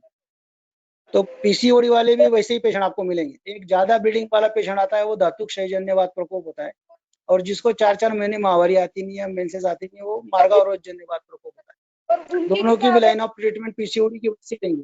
मार्गावरोधजन्य वाला होगा तो उसको ससने निरोध देंगे, उस पेशेंट का अपोतर्पण करेंगे, बस्ती से लेके वमन, बस्ती हाथ को कंट्रोल करेंगे, फिर उसको अच्छी तरह बड़ा वमन करेंगे, नस से करेंगे, जरूरत लगी तो शाखागत दोष दृष्टि निकलेंगे तो रक्तमोचन की भी आवश्यकता है। धातु क्षय वाला पीसीओडी वाला पेशेंट आता है तो पहले अनुवासन देंगे, वात को शमन करेंगे। कौन सा धातु क्षय हुआ है? रक्त धातु क्षय हुआ है, फिर रक्तवर्धक द्रव्य देंगे, रक्त रस रक्त धातु का संवन अच्छा बनाएंगे, और फिर उसको कंट्रोल में करेंगे। तो ये दोनों भी पीसीओडी वाले आर्तव क्रिया जो है, अनुलोम अपान वय अनुलोम रहते, आर्तव क्रिया प्रॉपर होती है। और आपने बिना अपान की चिकित्सा किए कितना भी पीसीओडी की ट्रीटमेंट की, तो 4-4 6-6 महीने आप ट्रीटमेंट करते रहो, पेशेंट जल्दी अच्छा होता नहीं। जल्दी अच्छा करना है तो अपान का कार्यक्रम प्राकृत रखो, अनुलोम रखो। शकृत मलाष्टम्ब वाले कितने पेशेंट है? अभी तो मुझे लगता है सिर्फ मलाष्टम्ब की भी ओपीडी एक ने किसने भी निकाल दी तो कम से कम 150-200 पेशेंट रोज के उसको। शकृत के अलग अलग प्रकार है, मल को खड़ा होने से लेके प्रवाही के से लेके। आवाज माईक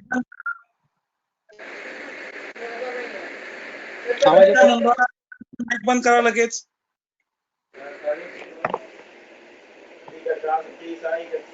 आवाज येतोय? हा प्रवीण सर बोला तुम्ही। शकृत आणि गर्भ निष्क्रमण क्रिया, मूत्र के जो प्रकार जितने भी मूत्रकृच्छ के आते हैं हमारे पास वो, लेकिन आश्मरी में सिर्फ 1 चम्मच घी सवेरे, 2 चम्मच खाना जीर्ण होने के बाद देते बैठेंगे, उसके साथ एक आधा नीरो देंगे तो गविनीत आश्मरी लवकर निकलता है। ज्यादा शूल है आश्मरी का, एक अनुवासन दे दिया तो तुरंत शूल कम हो जाता है। वैसा ही आश्मरी के साथ बहुत मूत्रकृच्छ के प्रकार है, जिसे अपने मूत्र की जो अभी जो क्रॉनिक रीनल फेल्यूर जितने भी पेशेंट अपने पास आते हैं, अक्वाशय में सार्केटिव वजन दिमाग में रख के वजेडी का बस्ती से लेके ससने निरो बस्ती से लेके अलग अलग प्रकार की बस्ती हम उसमें कर सकते हैं। गर्भ निष्क्रमण क्रिया, नॉर्मल डिलीवरी करनी है तो 7वें दिन के बाद बस्ती का कार्यक्रम आपको कंपलसरी उसको करना ही है। तो गर्भ निष्क्रमण क्रिया अच्छी होती है। अपान वायु का अपान काल में अच्छा दीपन पाचन ग्रुप देते रहेंगे गर्भिणी को, उसको भी फायदा होता है। सूतिका है, उसका भी अपान वायु की दृष्टि होनी चाहिए, इसलिए सूतिका के बाद में भी छोटा सा अनुवासन या मात्रावस्ती दे दिया तो भी उसके टाके अच्छे निकलते हैं, वात का अनुलोमन होता है, गर्भाशय का भी आकार कम हो जाता है, वजन बढ़ता नहीं, मेदोवृद्धि होती नहीं, ये बहुत सारी चीजें हम उसको बाद में बस्ती का कार्यक्रम कर सकते हैं। तो ऐसे ये सब पांचों वायु के तरीके, और पांचों वायु को इस तरीके से आप सोच के आप चिकित्सा उपक्रम करेंगे तो मुझे नहीं लगता कि ज्यादा द्रव्यों की, ज्यादा कल्पों की, ज्यादा महंगे वनस्पतियों की आपको जरूरत है। क्योंकि आपको वात का कंसेप्ट मालूम है, वात के लिए फिर तेल है तो सोने के भांडे वाला तिल्ली का तेल चलेगा, चांदी के वाला भी चलेगा और मटके का वाला भी चलेगा, क्योंकि आपको कंसेप्ट मालूम है वात के लिए तेल है। तिल्ली का नहीं है तो फिर खाने का तेल भी थोड़ा बहुत काम करेगा ही। तो ये सामान्य और विशेष पंचकर्म की प्रक्रिया आपने ध्यान दिया, और वात का इस तरीके से उपक्रम अलग अलग चिकित्सा अध्याय में, क्योंकि हमारे ओपीडी में सबसे ज्यादा आते ही पेशेंट वात के हैं, और उसको वात के लिए हम वैरायटी ऑफ प्रोसीजर करके बैठेंगे तो प्रोसीजर में पेशेंट का विश्वास जल्दी बैठता है। सिर्फ आप दवाइयां बना के 8-8 15-15 दिन की उसको घर पे बेचते रहेंगे तो 2-4 बार आता है, चौथी 5वीं बार वो दूसरे रास्ता माप लेता है और दूसरी तरफ चला जाता है। इसलिए पंचकर्म पहले, फिर शेष दोषों के लिए शमन और पुनर्भोग के लिए निदान परिवर्जन, वो धातु क्षय जो होगा या जहाँ खवैगुण होगा उसके लिए रसायन, और उसके बाद में हमारी ओपीडी साल भर अच्छी होनी चाहिए। इसलिए ऋतु शोधन, यानी वर्षा ऋतु वाला आया, कोई भी वातवादी वाला तो उसको पढ़ा के रखो कि वर्षा ऋतु आया तो वर्षा ऋतु की शुरुआत में ऋतु संधि में, ग्रीष्म ऋतु खलास हो गया वो 8 दिन और वर्षा ऋतु शुरू हो रहा है वो 8 दिन, वहां संचय वात का ग्रीष्म ऋतु में जो संचय है उसको ही वर्षा ऋतु की शुरुआत में हमने ये स्वस्थ व्यक्तियों को या जिनको ऋतु शोधन करना है उनको करवा दिया। तो बाद में वात प्रकोप वाले जो 15 दिन के बाद आने वाले पेशेंट है या आधा वर्षा ऋतु शुरू होने के बाद आने वाले पेशेंट है, वो ज्यादा प्रकोपित वाले आते हैं तो वहां आपको आपके लिए अलग टाइम रहेगा कि वर्षा ऋतु में आपकी ओपीडी क्लियर चाहिए। ऐसे ऋतु शोधन, हर ऋतु का शोधन उस दोष का हम करते रहेंगे तो साल भर हमारा कार्यक्रम पूरा पेशेंट का होता है और पेशेंट टू पेशेंट ओपीडी हमारी पड़ती है। मुझे लगता है मुझे जो जानकारी थी वो मैंने आपको देने की कोशिश की। या रुकना है क्या चालू रखना है सतीश जी? चालू रखो प्रवीण सर, आप छोटी छोटी क्रिया जो करते हैं उपना हाँ। या पिंड पेशेंट को अभी घर पर करने को बोलते हैं आप, उसके बारे में अभी थोड़ा मार्गदर्शन। अभी एक एक प्रोसीजर पे जाएंगे अपन। इसके अलावा जो पंचकर्म तो आपको सबको मालूम है, इसके अलावा हम सबसे ज्यादा वात व्याधि में रक्त मोक्षण करवाते हैं। अभी रक्त मोक्षण करने का तरीका भी दिमाग में रखो। वायु धातु क्षायत कोपात यानी रक्त कितना निकालना है आपको, 20 ml, 30 ml, 40 ml। जानु संधि शूल है तो वहां घुटने के पीछे जो भी कैपिलरीज मिलेंगे वहां से सिरावेद कर सकते हैं। सर्टिका है, घृतरसी है तो उसको इंद्रबस्ती मर्म के ऊपर नीचे रक्त मोक्षण करने को बोला है। अभी अवस्था आपको देखनी, तीव्र शूल है तो सद्यो राग रुजा क्षमा, तुरंत हम रक्त मोक्षण वहां घुटने के पीछे से करवा देते हैं या घृतरसी के ऊपर करवा देते हैं तो रिजल्ट उसको मिलना है 100% मिलता ही है। शूल कम हो गया तो उसका विश्वास बढ़ता है। विश्वास के साथ में हमने उसको नस्य, पिंड स्वेद, नाड़ी स्वेद ये प्रकार वहां अपने ओपीडी में करवा लिया। बहुत पेशेंट को ऐसे बाहर गांव के रहते हैं, उनको पिंड हम यहाँ बुला के नहीं कर सकते या उसको प्रैक्टिकली, या हमारी ओपीडी जो है वो जनरल प्रैक्टिशनर जैसी, हम पैसे लोगों को कम लेते हैं तो उसको बेचारे को भाड़े को पैसे नहीं रहते तो पंचकर्म को 1500 रुपए कहाँ से देंगे। फिर हमको पिंड स्वेद सिखाते हैं कि पाव वाटी चावल लेना है, उसमें दशमूल भरड़ या हमारे पास जो भी पौष्टिक उसके हिसाब से जो भरड़ होंगी उस भरड़ उसको देते हैं।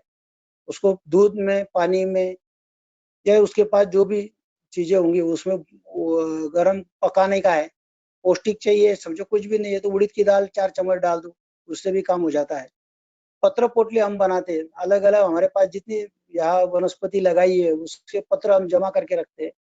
पारिजातक से लेके अपने सहचर से लेके जो भी हमारे पास पत्ते होते हैं उसका पत्र पोटली हम यहाँ बना के रखते हैं। पोटली पेशेंट को दे देते हैं कि आप उस पत्र पोटली का काम करो। उपना श्वेत, रोटी का, गेहूं की रोटी एक बाजू भुननी, एक बाजू कच्ची रखनी है, भुनी हुई बाजू को एरंडी का तेल लगा के उपना बांधना है। रोज रोज उपना बांधने को बोलेंगे तो पेशेंट आगे जाएंगे कि ज्यादा करके संदिग्ध वात में। फिर 7 दिन रोटी का सेक किया तो 7 दिन अर्क पत्र का स्वेदन करने को बोल रहा है, 7 दिन एरंडी का पत्र जब तक उसको धुल के रखने को बोल रहा है। उसके 15-21 दिन के बाद एरंडी का पत्र उसको लगाने को बोलना है। संदिग्ध वात ज्यादा करके स्पॉन्डिलोसिस वाले पेशेंट को लेप की प्रक्रिया बहुत अच्छा काम करती है। कांजी में पका के लेप लगाएंगे तो खिंचाव जोरदार आता है और उसका फायदा ज्यादा बताए। कटी बस्ती के लिए पाड़ा बिड़ा करते हैं, बड़ी मात्रा में तेल पहले रखते थे, अभी उसके बजाय पीछू रखो तो कटी बस्ती उससे ज्यादा और अच्छा रिजल्ट मिल सकता है। मंद्यावस्थी के लिए काम में आता है। संदिग्ध वात में स्नेहन अच्छा हो गया बाह्य अभ्यंतर तो उसके बाद में पंचकर्म करते करके उसके स्पॉट हम दिमाग में रखते हैं। घुटने का कौन सा एरिया झीज हुई है, कौन सा हड्डी को हड्डी लगती है तब दर्द होता है, उस पॉइंट को मार्क करते हैं और 5 दिन, 7 दिन या 14 दिन का उसका स्नेह का सम्यक स्नेह के सब लक्षण उसको देखते हैं तो उस टाइम हम अग्निकर्म करवाते हैं। अभी अग्निकर्म भी पेशेंट एकदम सुनेगा नहीं आता, इसलिए हम क्या करते हैं तो कोई भी सिद्ध तेल का पीछू घुटने के ऊपर रखते हैं और पहले शलाका गर्म करके वो कापूस के ऊपर वो शलाका से गर्म झटका देने की कोशिश करते हैं। कापूस के ऊपर शलाका लगाने से पेशेंट को दर्द नहीं होता या जलन नहीं होती, लेकिन थोड़ा सा स्वेदन होता है वो, लेकिन उसका डर निकल जाता है। ऐसा 1 दिन किया या 2 दिन भी किया तो उसका डर निकल गया, ऐसा दिमाग में आया। जब तक स्पॉट मालूम हो जाते 3 या 4 उस टाइम फिर जिस दिन आप अग्निकर्म करना है उस दिन फटाफट विदिन ए सेकंड 3 या 4 स्पॉट उसी जगह पे हमने घुटने के ऊपर लगा दिए तो संदिग्ध वात वाला का शूल 100% चला जाता है और बाद में वापस उसको दर्द होता नहीं। और उस टाइम तो सेकंड की आता है, बाद ये लगा दिया तो हमारी तकलीफ 100% कम हो जाती है। इसलिए स्पॉन्डिलोसिस वाले को भी ऐसी तरह अग्निकर्म आप कर सकते हैं। जानुभस्ती, कटिबस्ती सब करने के बाद सम्यक स्नेह के लक्षण आते हैं। स्पॉन्डिलोसिस में और हम ध्यान रखते हैं पेशेंट को कमर में ही ध्यान में नहीं देना है, अवलंबक कफ है।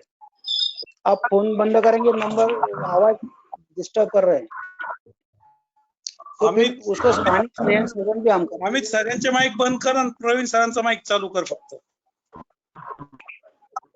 तो उसको जहाँ लंबा स्पॉन्डिलोसिस वाला पेशेंट आता है तो वो उरस्ता से त्रिकस्य है, तो उरस्ता छाती को भी तेल नमक लगा के स्नेहन सदन हम करवाएंगे और फिर कटिबस्ती नाड़ी से करेंगे, तो उसका फायदा 4 गुना ज्यादा मिलता है। और फिर वापान वायु की जो दृष्टि वहाँ ज्यादा मात्रा में होती है, लंबर लुब्रिकेशन हमको ज्यादा दिखता नहीं हमारे।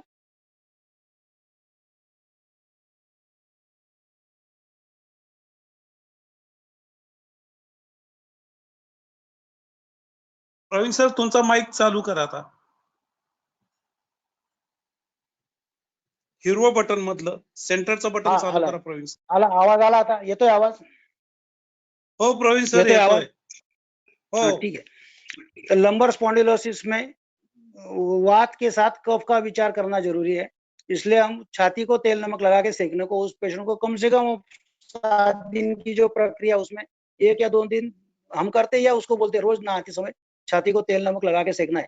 आपको पक्वाशय कटी ये वात का संचारी स्थान है और अवलंबक कफ का भी संचारी स्थान है, दोनों का आपको कंट्रोल करना है। तो आपको ट्रीटमेंट में अवलंबक कफ की तरफ भी ध्यान देना पड़ेगा और वो अवलंबक कफ यहाँ आपान वायु की दृष्टि कंट्रोल करने में आपको मदद करता है और रिजल्ट आपको ज्यादा टाइम देता है। इसलिए स्थानिक स्नेहन शोधन भी उसको कटिबस्ती पिंड स्वेद नाड़ी स्वेद के साथ आपको करना ही है छाती को। वहाँ अवलंबक कफ की उत्पत्ति अवलंबक कफ के जो भी गुरु मंद हिमस लिखते जो भी लक्षण है कफ के, उस पेशेंट में कुछ है क्या, कहा कहीं कफक क्षय की वजह से वात प्रकोप हुआ है, वह हमको ध्यान देना है। उस हिसाब से फिर उसको उस तरीके से मज्जा सिद्ध तेल के अनुवासन बस्ती हम देते हैं। मज्जा सिद्ध तेल बना के रखना है आपको।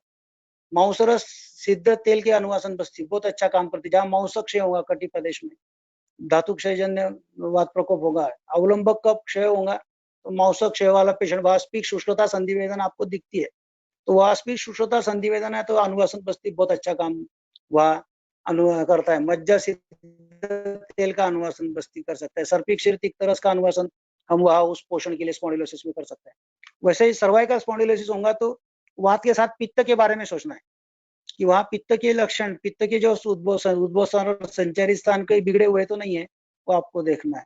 और फिर वहाँ मन्या प्रदेश में स्नेहन स्वेदन के अलावा लेप की चिकित्सा बहुत अच्छा काम करती है, नस्ते की चिकित्सा अच्छा काम करती है, पित्त का अनुलोमन अच्छा हो गया, पित्त को हमने विरेचन देके निकाल दिया तो सर्वाइकल स्पॉन्डिलोसिस वाले पेशेंट और अच्छा आते हैं, नमनेस कम हो जाता है। वहाँ जलव का स्थान अवगाढ़े तो जलव कसा, यहाँ जितना लंबर रीजन में जलव का मैंने बहुत बार लगा के देखा, कोई मुझे इतना फायदा नहीं मिला कुछ पेशेंट में, लेकिन सर्वाइकल स्पॉन्डिलोसिस में आप जलव का खांधे के ऊपर लगा के देखो, आपको जहाँ बहुत ही तकलीफ है, अभी सब करके देखा है और कुछ नहीं हो रहा है, तो जलव का वह अवगाढ़े जलव का सा काम वो बराबर करवाती है और वहाँ का सप्लाई सुधर जाता है और स्टिफनेस कम हो जाता है। और फ्रोजन शोल्डर में भी उसका फायदा आपको जलोगा का मिल सकता है, अग्निकर्म का मिल सकता है। तो ये सब चीजें वात व्याधि के बारे में हम अलग अलग टाइप के कर सकते हैं।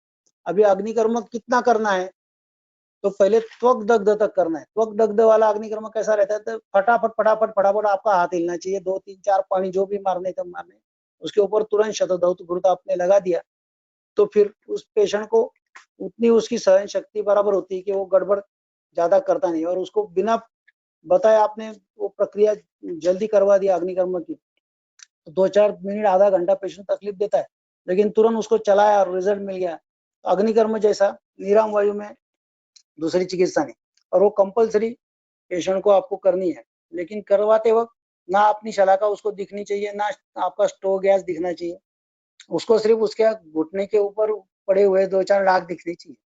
मांस दग्ध वाले जो पेशेंट है उसको मात्र 5 दिन 7 दिन आपको कंपलसरी बुलाना है या अच्छी तरह ड्रेसिंग करना है, जिसकी वजह से उसकी कोई बाकी डिस्टर्बेंस उसको होना नहीं चाहिए, उस हिसाब से ध्यान देना है।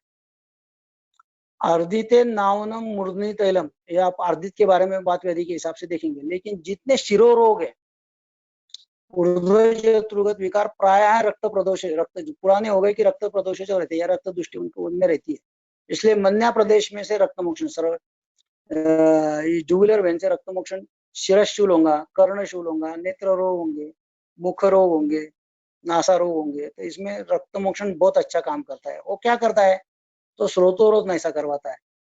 सर्कुलेशन वहाँ का सुधार देता है, इसलिए वो पेशेंट शिरोरोग वाले ज्यादा करके हमारे पास ज्यादा आएंगे। माइग्रेन वाले पेशेंट सबसे ज्यादा आते हैं। ट्राइजेमिनल न्यूरैल्जिया वाले, न्यूरैल्जिया की अलग अलग प्रकार की न्यूरैल्जिया वाले पेशेंट हमारे पास आते हैं। स्ट्रेस इंड्यूस आते हैं, सेरिब्रल एट्रोफी वाले आते हैं, कंपवात वाले आते हैं, पार्किंसनिज्म वाले आते हैं, यानी वहाँ मज्जाक्षय वाले पेशेंट आते हैं, कफक्षय वाले पेशेंट आते हैं। आपको सिर्फ ढूंढना है कफे भ्रमा। कफक्षय वाला पेशेंट को चक्कर आ रहा है तो क्या बोलेगा, श्लेष्मा शयनम शून्यतम रुद्रवश लत संधिता, धड़धड़ होती है और हाथ पैर ढीले पड़ते हैं तो कफक्षय। अस्ना मज्जा यानी सौशीर्य, मज्जा क्षय वाला आया तो क्या बोलेगा, अस्ना मज्जा भ्रमस तीव्र दर्शन है, चक्कर भी आ रही है और आंखों के सामने अंधेरी भी आ रही है, मज्जा क्षय। फिर वहां उसका पोषण करवाओ, उसको शिरोबस्ती बांध के रखो, मज्जा क्षय कम हो गया। तर्पण हुआ, तर्पक कफ का काम क्या है, तर्पण। किसका तर्पण करना है, कफ का तर्पण, मज्जा धातु का तर्पण करना है। मज्जा रहता का है अस्थि के बीच में, बनता कब है तो मेद के बाद में बनता है, इसलिए मेद धरा कला आप पढ़ेंगे तो स्थूल और सूक्ष्म अणुअस्थि करके एक शब्द आया है, वहां वो मज्जा धातु की निर्मित के लिए वो स्थूल और सूक्ष्म अणुअस्थि, मज्जा पूर्ण करता है तब अस्थि धारण करता है, और इसलिए बोन मैरो में खून बनता है ऐसा ये बोलते हैं। लेकिन वो स्थूल और सूक्ष्म अणुअस्थि अस्थि मेदो धरा कला का उसका रिलेशन आपको दिमाग में आके काम किया तो बराबर वो तर्पण का काम होगा, तर्पक कफ का। तो मज्जा का भ्रूण होगा, मज्जा भ्रूण हो गई तो प्राणवायु का शमन होगा, प्राणवायु ठिकाने पे आया तो ज्ञानेन्द्रिय और कर्मेंद्रिय अच्छा काम करने लगेंगे, और फिर उस कंपवात में उस पेशेंट में बोलने में, चलने में, हालचाल में आपको रिजल्ट ज्यादा मिलने को फायदा होता है।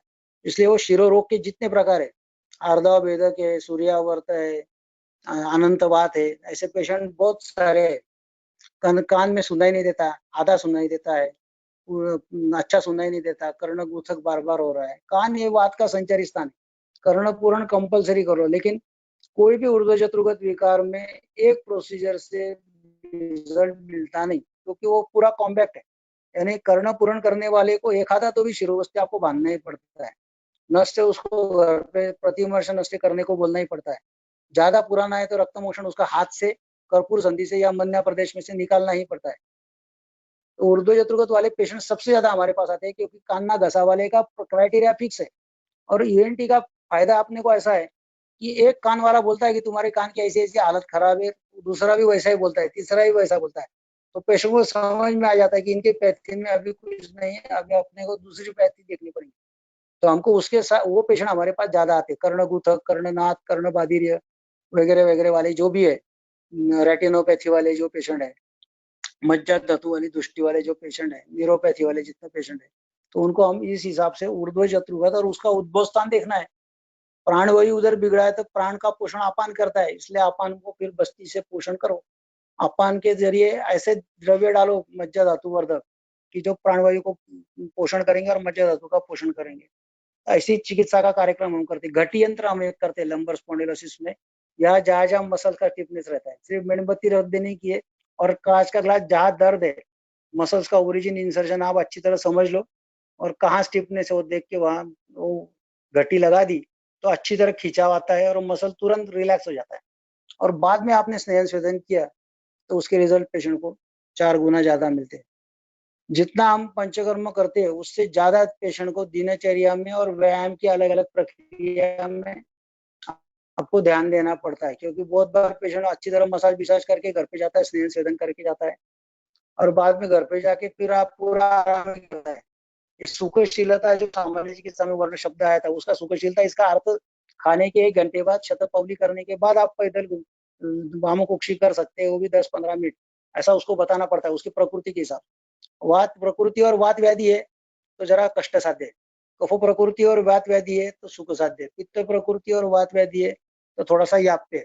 ये भी आपको साध्य साध्य के लिए ध्यान में रखना पड़ेगा, और उस हिसाब से उसको पेशेंट आपको वही बोलता है कि मुझे कितने दिन में अच्छा लगेगा, कितने दिन में मेरे घुटने अच्छे हो सकते हैं, तो उसको आप बता सकते हैं कि अस्थि धातु की बिगाड़ है तो 35 दिन दवाई जाने तक लगेंगी, 35 दिन होने के लिए लगेंगी, लेकिन 70 दिन में आप अच्छे हो सकते हैं। लेकिन कब, जब आप अच्छी तरह परहेज करेंगे तो, यानी परहेज करेंगे तो तुम्हारा 70 दिन में अच्छा हो सकता है, परहेज नहीं करेंगे तो और 70 दिन, और 70 दिन का मंडल चालू ही रहेगा।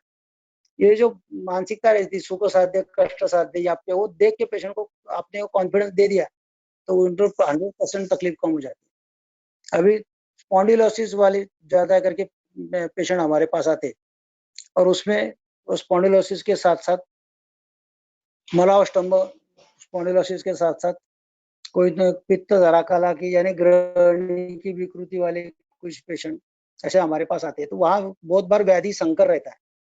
तो व्याधि संकर जब हमारे पास आता है या अर्शवातिसार ग्रहणी विकार हमारे पास पेशेंट आते हैं, अर्श वाला आता है लेकिन उसको बार बार प्रवाहिकी की स्थिति रहती है, उसके बाद में अर्श बना हुआ रहता है। ग्रहणी रहती है, उसके बाद में अतिसार या कॉन्स्टिपेटेड आईबीएस या लूज मोशन आईबीएस वाले आते हैं। तो हिस्ट्री लेते वक्त पेशेंट को उस तरफ से आपने अच्छी तरह ध्यान दे के हिस्ट्री लिया और वो भी ऐसी गप्पा मारते मारते उसने उसको पूछा तो प्रॉपर हिस्ट्री आपको मिल गई, तो बटन दबाए जैसा काम आपको मिलता है। यानी हर वैद्य का चिकित्सा का अलग अलग प्रकार रहता है। कुछ वैद्य दोषों का इस्तेमाल करते हैं चिकित्सा के लिए, कोई धातुओं का इस्तेमाल करते, कोई सारा सरत्व का इस्तेमाल करते, कोई हेतु ढूंढने का इस्तेमाल करते, डिटेल हिस्ट्री लेते, जब हेतु मिलते निदान परिवर्जन करके उसका कार्यक्रम हम कर सकते। तो इस हिसाब से उसके बाद में पथ्य व्यायाम ये चीजें पेशेंट को फॉलोअप के लिए आपको कंपलसरी ऋतु शोधन, ऋतु बदला कि ऋतु शोधन के लिए बताओ बुलाओ, या ऋतु बदलने के बाद पानी का मौसम गया और अभी ठंडी का मौसम आने के पहले तुझे मुझे मिलना ही है तो ही तू आगे जाके अच्छा रहेगा, नहीं तो नहीं। ये जो पेशेंट का फॉलोअप है वो पेशेंट टू पेशेंट ओपीडी बढ़ाने के लिए भी आपको काम में पंचकर्म के बारे में मिल सकता है। वात व्याधि के जो बाकी जो प्रकार है उसमें सबसे ज्यादा गड़बड़ कहाँ होती है ओपीडी लेवल में, मैं ज्यादा करके बताता हूँ। जो मेरे पूना में बम्बई में जो दोस्त अभी एक 4-5 साल या 8 साल पहले प्रैक्टिस करते थे उनकी हालत कर सोच के आपको बताता हूँ। पेशेंट आया और आपने हर पेशेंट को योगराज गुगुल, महायोगराज गुगुल, महाराष्ट्र नदी काढ़ा ये लिखने की कोशिश की। अभी नेट भी चालू हो गया है, रामदेव बाबा भी चालू है, तो लोग बोलते ये महायोगराज गुगुल में खा के आए हूँ, महाराष्ट्र नदी काढ़ा मुझे मालूम है, त्रयोदशांगुल आमके वैद्य ने मुझे दिया था। ऑलरेडी वो सब तरफ ये वात व्याधि वाले घूमते ही रहते, इसलिए ज्यादा करके आमवात के वात रक्त के पेशेंट जो है याप्य, कष्ट साध्य या असाध्य इसी क्राइटेरिया में आपको मिलते हैं।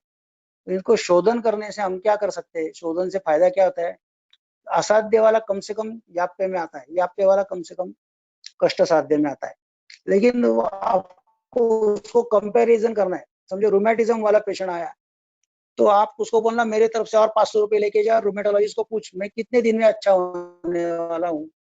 फिर रूमेटोलॉजिस्ट उसको अच्छी तरह धुलाई करता है और बताता है कि तू अच्छा बिच्चा कुछ होने वाला नहीं है, दवाई से तू तेरा सिर्फ दर्द कम होगा, तकलीफ कम होगी, तू इतने साल तक जिएगा, उसके बाद में कॉम्प्लिकेशन हो गया तो ये भी दवाई तेरे को बंद करनी पड़ेगी। या उसको बोलना नेट पे जा, HCQS के साइड इफेक्ट्स क्या है, सांस के साइड इफेक्ट्स क्या है, वो तू पढ़ और फिर हमको पूछ मैं कब अच्छा होने वाला। ये भी मॉडर्न का कंसेप्ट आपको खुद को भी ध्यान में रखना है और पेशेंट को भी ध्यान में रखना है, यानी साध्य साध्यता के लिए ज्यादा इंपॉर्टेंट वो है। तो हमारे पास वो कल्प अलग अलग तैयार करने की, इसलिए वात व्याधि के हमने बहुत सारे कल्प बना के रखे हैं। अगदी छोटे छोटे कल्प है, कुबेर वटी एकमेव कुबेराक्ष अंति शूल शतत्रम। एक कुबेर यानी सागर गोटा, 300 प्रकार के पेट में जो भी शूल होगा कहीं भी तो कुबेर वटी है, मसल रिलैक्स करता है, एंटी स्पेजमोडिक एक्शन है उसकी अच्छी तरह। और एक में उसमें क्या क्या है, लहसुन है उसके साथ। अभी वात में 2 चीजें कुबेर के बाद में हम जो वेदना शामक आयुर्वेद में कुछ नहीं ऐसा जो बोलते हैं, तो पहला रक्त मोक्षण है, दूसरा कुबेर है, तीसरा भल्लातक है। उन्होंने बताया कि कफ प्रधान और वातानुबंधी जितनी व्याधि होंगी वहां भल्लातक का इस्तेमाल करो। अभी भल्लातक देने में दिक्कत आती है या डर लगता है, फिर सब आपको सिर्फ क्राइटेरिया फिक्स है, पित्त नहीं है ना, हीट नहीं है ना, गर्माश नहीं है ना शरीर में, आप बिंदास भल्लातक दो। ग्रीष्म ऋतु है छोड़ दो, और शरद ऋतु है छोड़ दो, बाकी ऋतु में भल्लातक आप इस्तेमाल करो। डायरेक्ट भल्लातक नहीं कर सकते, भल्लातक का सौ लाना है, उसमें हरितकी डालना है, हो गई तुम्हारी भल्लातक हरितकी। भल्लातक क्या है, कफ प्रधान है, हरितकी क्या है, वातानुलोमन है। कफो वातानुक व्याधि में भल्लातक हरितकी जैसा रिजल्ट नहीं। 4 गोली सुबह छोटी छोटी 4 गोली शाम को दे दिया तो कोई डाइक्लोफेनिक सोडियम काम नहीं करती, उससे ज्यादा काम भल्लातक हरितकी काम करती है। और हो गया भल्लातक से तकलीफ तो क्या करना है, खोबरा खाना है, घी खाना है, कोथिंबीर देनी है और आहार में 7 दिन का संशोधन कम करवा देना है, 2 दिन में वो ठिकाने पे आ जाता है। लेकिन ये चीजें आपको इस्तेमाल करनी ही पड़ेंगी। लहसुन आदि बटी, लहसुन कोई भी अवृत्त वात आपको समझे ना समझे, दिमाग से निकाल डालो। वात प्रधान है और कफानुबंधी है या निराम वायु है और पित्त नहीं है, वह लहसुन जैसा श्रेष्ठ द्रव्य नहीं। लहसुन आदि वटी बताओ, प्लेन लहसुन की गोली बनाओ। लहसुन ऐसा पेशेंट को देने में आपको दिक्कत आ रही है, लहसुन शिरपाक बताओ 1 से 7 से। लहसुन की पाकड़ी बढ़ाते जाना है, कम करते जाना है। लहसुन खाने को दे सकते हैं। ऐसे द्रव्य जो है आप उसका इस्तेमाल, लहसुन वाले द्रव्यों का आप अच्छी तरह कर सकते हैं। मज्जा धातु का जो काम है उसमें अभी हरितकी अनुलोमन है, लेकिन हरितकी का बीज आपको फोड़ना है। उसके अंदर का जो मगज मिलता है, भल्ला तक जो बिब्बा जो है, बेड़ा बीबी तक, उसकी जो मज्जा है उसको आप इस्तेमाल करके देखो मज्जा धातु में, न्यूरोपैथी में। और शुक्रवर्धक जो भी चीजें है वो सब मज्जावर्धक में आपको मदद काम करती है। तो ऐसे कल्प भी आपको, मैंने वही पहले बताया था, बहुकल्पम बहुगुणम संपन्नम योग्यम औषधम।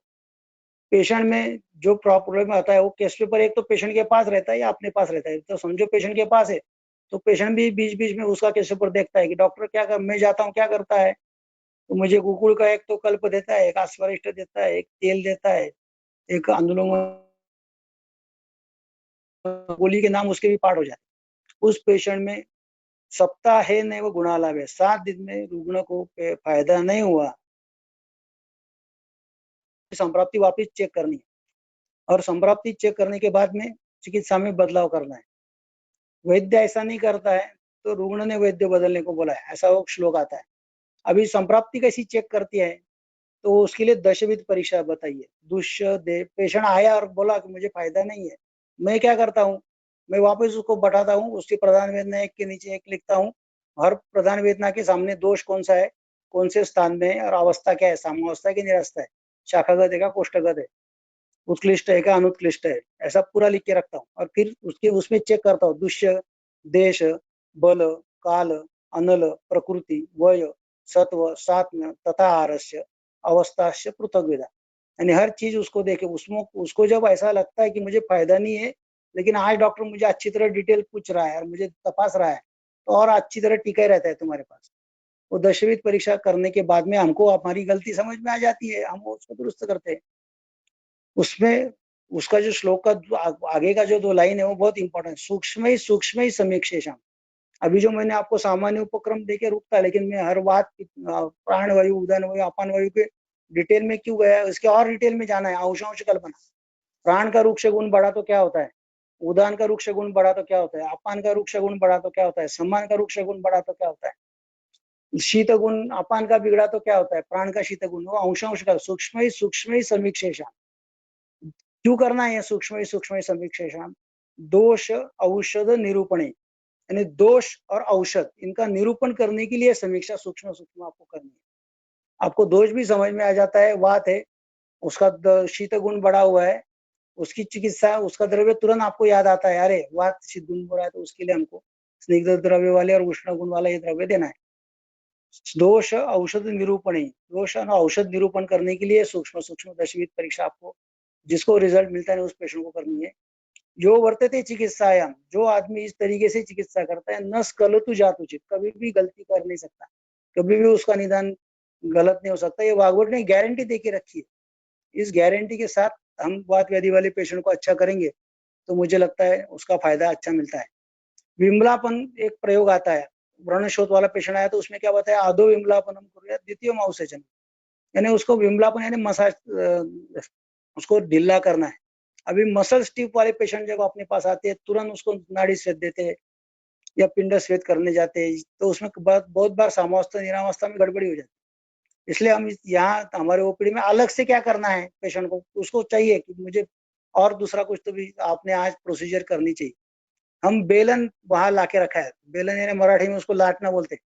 पोट पिंडलियों में स्टिफनेस ज्यादा है, क्वाड्रिसेप्स में स्टिफनेस ज्यादा है, पीठ के मसल्स में स्टिफनेस ज्यादा है, लैटिसमस डॉर्सी या ऊपर से ट्रेपेजियस वगैरह जो मसल्स रहते हैं वो जल्दी स्वेदन से जल्दी अच्छे नहीं होते, तो उसको विमलापन यानी वो बेलन उसके मसल्स के ऊपर से घुमाना है अच्छी तरह, यानी रुक्षण करना है। उसके बाद में यानी हमने क्या किया, स्नेहन के अलावा स्वेदन करते, लेकिन रुक्षण हम बहुत बार करते नहीं बड़े से पेशेंट को।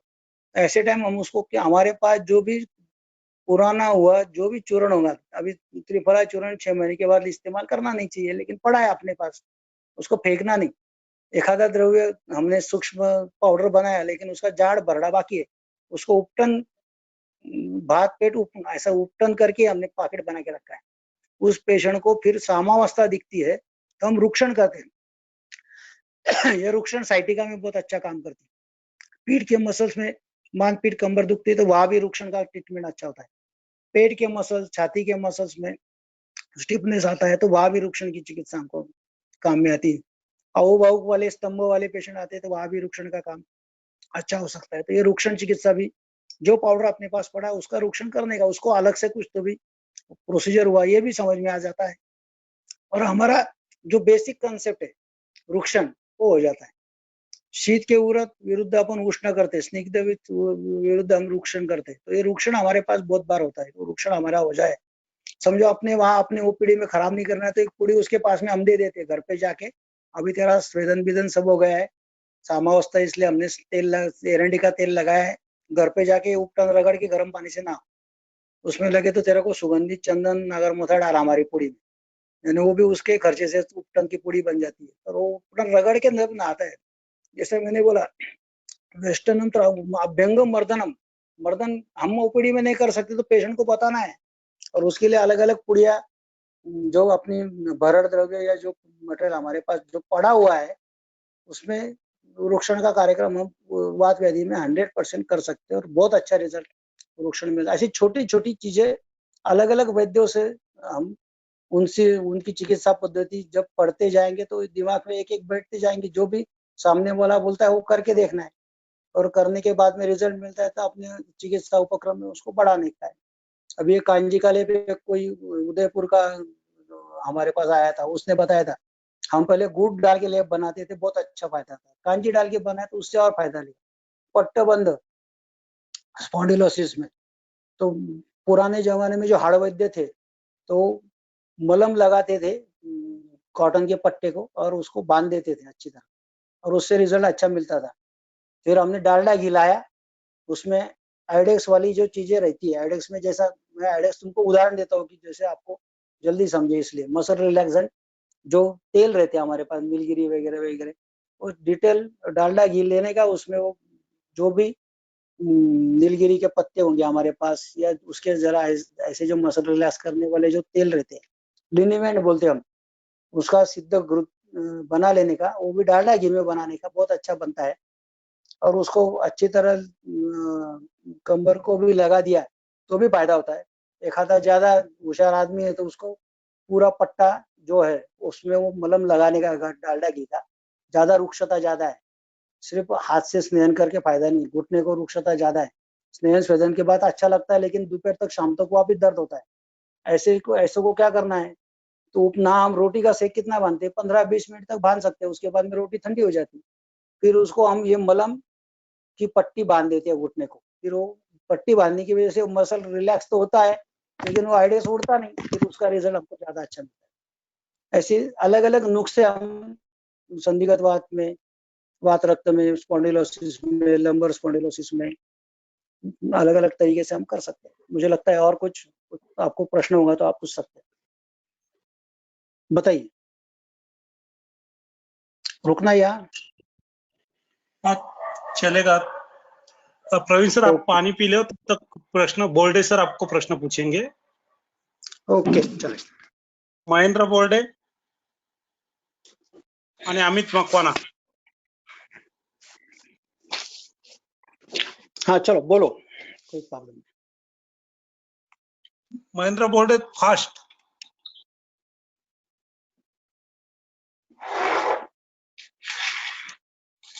प्रवीण सर, महेंद्र बोर्डे एमडी चिकित्सा संहिता में है, एक आयुर्वेद महाविद्यालय से, और अमित मकवाना द्रव्य गुण जामनगर से है, एमडी पीएचडी है।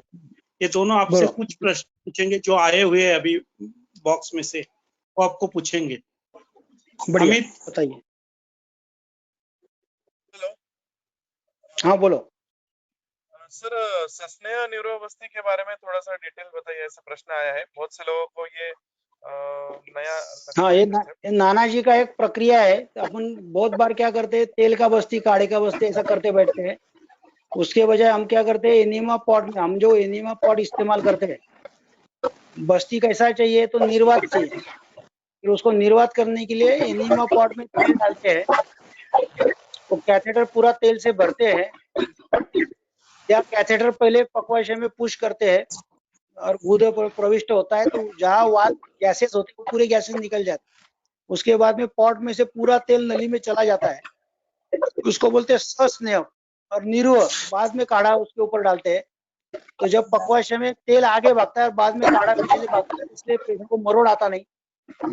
सामावस्था होंगी तो तेल तकलीफ देता नहीं। और जो अपना निरोह संयोजन विधि है उसमें माक्षिकम, लवणम, स्नेहा, कलकम, क्वाता इति क्रमात ये बताया। ये क्रम बनाने के बाद में जब हम एनियो पॉट में उसको डालने जाते हैं तो तेल ऊपर तरंग के आता है और काढ़ा पहले जाता है। निरोह संयोजन विधि में काढ़ा पहले जाने की वजह से पेट में दर्द, मरोड़ या पक्वाशय में कोलाइटिस या सूजन होने के चांसेस ज्यादा रहते हैं और पेशेंट फिर आगे बस्ती लेता नहीं। इसलिए नाना जी ने सस्नेह निरोह, यानी उसमें स्नेह पहले डालते हैं और बाद में काढ़ा डालते हैं। इसलिए स्नेह आगे भागता है, बाद में काढ़ा जाता है, तो बिना मरोड़ का वो बस्ती होता है। और ज्यादा करके हमारे पास नए पेशेंट जब आते हैं तो सामावस्था वाले ही रहते हैं। ऐसे पेशेंट को व्यत्यासात बस्ती हम दे नहीं सकते, क्योंकि सामावस्था वहां होती है तो तेल का एनिमा देना गलत है। इसलिए पहले दिन में हम सस्नेह निरोह बस्ती देते हैं, जरूरत लगी तो दूसरे दिन भी हम स्नेह की मात्रा बढ़ा के सस्नेह निरोह बस्ती देते, तीसरे दिन भी हम सस्नेह निरोह बस्ती देते। मलावष्टंभ है तो हम पहले उसको तेल दे के रखते हैं पक्वाशय में, 5 मिनट 10 मिनट रुकते हैं और उसके बाद में काढ़ा देते हैं। तेल अंदर रहता है तो खड़े भीगते हैं और बाद में काढ़ा दिया तो खड़े आज इजिली निकलते हैं, बिना दर्द करके निकलते हैं। इसको बोलते हैं सस्नेह निरोह बस्ती। स्नेह पहले जाता है और बाद में निरोह जाता है। ये पूरा चिकित्सा करते वक्त व्यत्यासात बस्ती, अनुवासन बस्ती की साइड इफेक्ट होना नहीं चाहिए। इसलिए स्नेह की मात्रा आप कितना भी बढ़ा सकते हैं, कोई अड़चन नहीं। 200 ml तक आप तेल डाल सकते हैं स्नेह निरोह। और कोई शंका होंगी तो बताइए। सभी लोग अपना माइक म्यूट रखें। माधव मस्के जी कौन है, माइक म्यूट कर दीजिए तो डिस्टरबेंस नहीं आएगा। सर दूसरा एक प्रश्न था कि वो कांजी लेप क्या है, वो समझा नहीं है, उसके बारे में थोड़ा सा बताइए। अपने पास जो भी शोथर लेप, दशांग लेप या कोई भी लेप होगा आपको, तो लेप पकाने का विधि हमको मालूम है। पानी डालते हैं, गुड़ डालते हैं, पका के हम वहाँ लंबर रीजन पे घुटने के ऊपर लेप लगाते हैं। लेप का प्रदेय और प्रलेप आपको मालूम है, इसलिए प्रलेप की प्रक्रिया जो रहती है उसमें खिंचाव आने के लिए आम्ल रस वाला कोई भी द्रव्य आप ज्यादा करके, मैं कोई भी इसलिए बता रहा हूँ कि अलग अलग प्रयोग आपको करने हैं, इसलिए बता रहा हूँ। मैंने आमसुल डाल के भी लेप लगा के देखा है गर्म पानी में। तो इसलिए कांजी बनाने का विधि जो रूटीन हम रस शास्त्र में इस्तेमाल करते हैं वैसा ही है। उसको वो लेप के द्रव्य में डालकर गर्म करते हैं और फिर गर्म करने के बाद में वो बारीक बारीक प्रलेप लगाया घुटने के ऊपर, तो घुटने की सूजन जल्दी उतरती है, दर्द भी जल्दी कम हो जाता है। लंबर स्पॉन्डिलोसिस में ज्यादा रिजल्ट उसको आम्ल रस का जो लेप है उसका रिजल्ट आपको अच्छा मिलता है। वहाँ का स्टिफनेस भी जल्दी कम हो जाता है, इसलिए वो कांजी का द्रव्य का इस्तेमाल उदयपुर में स्पॉन्डिलोसिस के काम करने वाला गुप्ता करके वो उसका इस्तेमाल करता है। बोलिए। और एक प्रश्न और आया है कि वृद्धावस्था में वात की वृद्धि होती है, ऐसे समय 60 के ऊपर जो उम्र के ऊपर पेशेंट है उसमें बस्ती, नस्य, वमन आदि पंचकर्म कैसे करे या नहीं, उसके बारे में मार्गदर्शन कीजिए।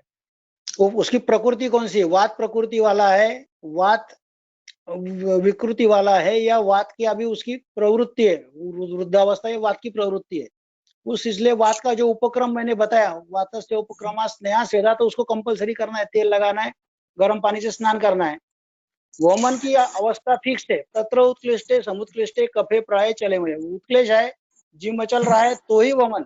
आपने 5 दिन स्नेहपान दिया है लेकिन उत्क्लेश नहीं तो वमन देने को मना है, ये ध्यान में पक्का रखो। विरेचन के लिए उसको जरूरत है क्या विरेचन की, उस हिसाब से स्निग्ध विरेचन। आप वृद्धावस्था में मलावष्टंभ का प्रॉब्लम रहता ही है, इसलिए अनुवासन बस्ती सबसे अच्छा मात्रा बस्ती दो। जरूरत लगी तो थोड़ा सा एरंड स्नेह का विरेचन कर्म आप कर सकते हैं। नस्य प्रतिमर्श नस्य कंपलसरी करो, हफ्ते में एक बार शिरो बस्ती करने को बोलो। हमने ये प्रोटोकॉल भी बनाए थे, रिटायर होने वाले आदमी को क्या क्या करना है। रिटायर होने के बाद मानसिक और शारीरिक दोनों ही अवस्था उसकी देख के उसके प्रोटोकॉल बना के रखना है। गर्भिणी पेशेंट की यूपीटी पॉजिटिव होने के बाद 1 महीना 10 दिन से लेके 9 महीने 9 दिन तक का प्रोटोकॉल आप बना के रखो। बालकों का प्रोटोकॉल बना के रखो। जन्म से लेके साधारणपणे 14 साल या 16 साल तक बाल की प्रवृत्ति बताई, तो हर महीने का उसका प्रोटोकॉल बना के रखो। तो उसमें आपको वैसे वृद्धावस्था की ये प्रोटोकॉल बनाओ। स्नेहन स्वेदन शिरोबस्ती हफ्ते में 1 बार, 20-20 में मात्रा बस्ती, अनुवास बस्ती, मधुर आम्ल लवण द्रव्य आहार में देने का है। आहार विहार में दिनचर्या बना के दे दी। 15 दिन में, 3 हफ्ते में, 3 महीने में उसको आपने फॉलोअप दिया तो वृद्धावस्था अच्छी होने में आपको मदद मिलेगी। और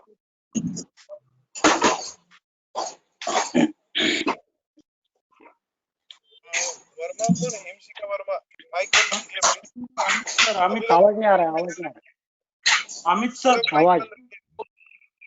अमित सर आवाज नहीं आ रहा, आवाज करो, म्यूट करो, सिर्फ आपका प्रवीण सर का चालू रखो। दीप्ति म्यूट ऑल कर दीजिए एक बार।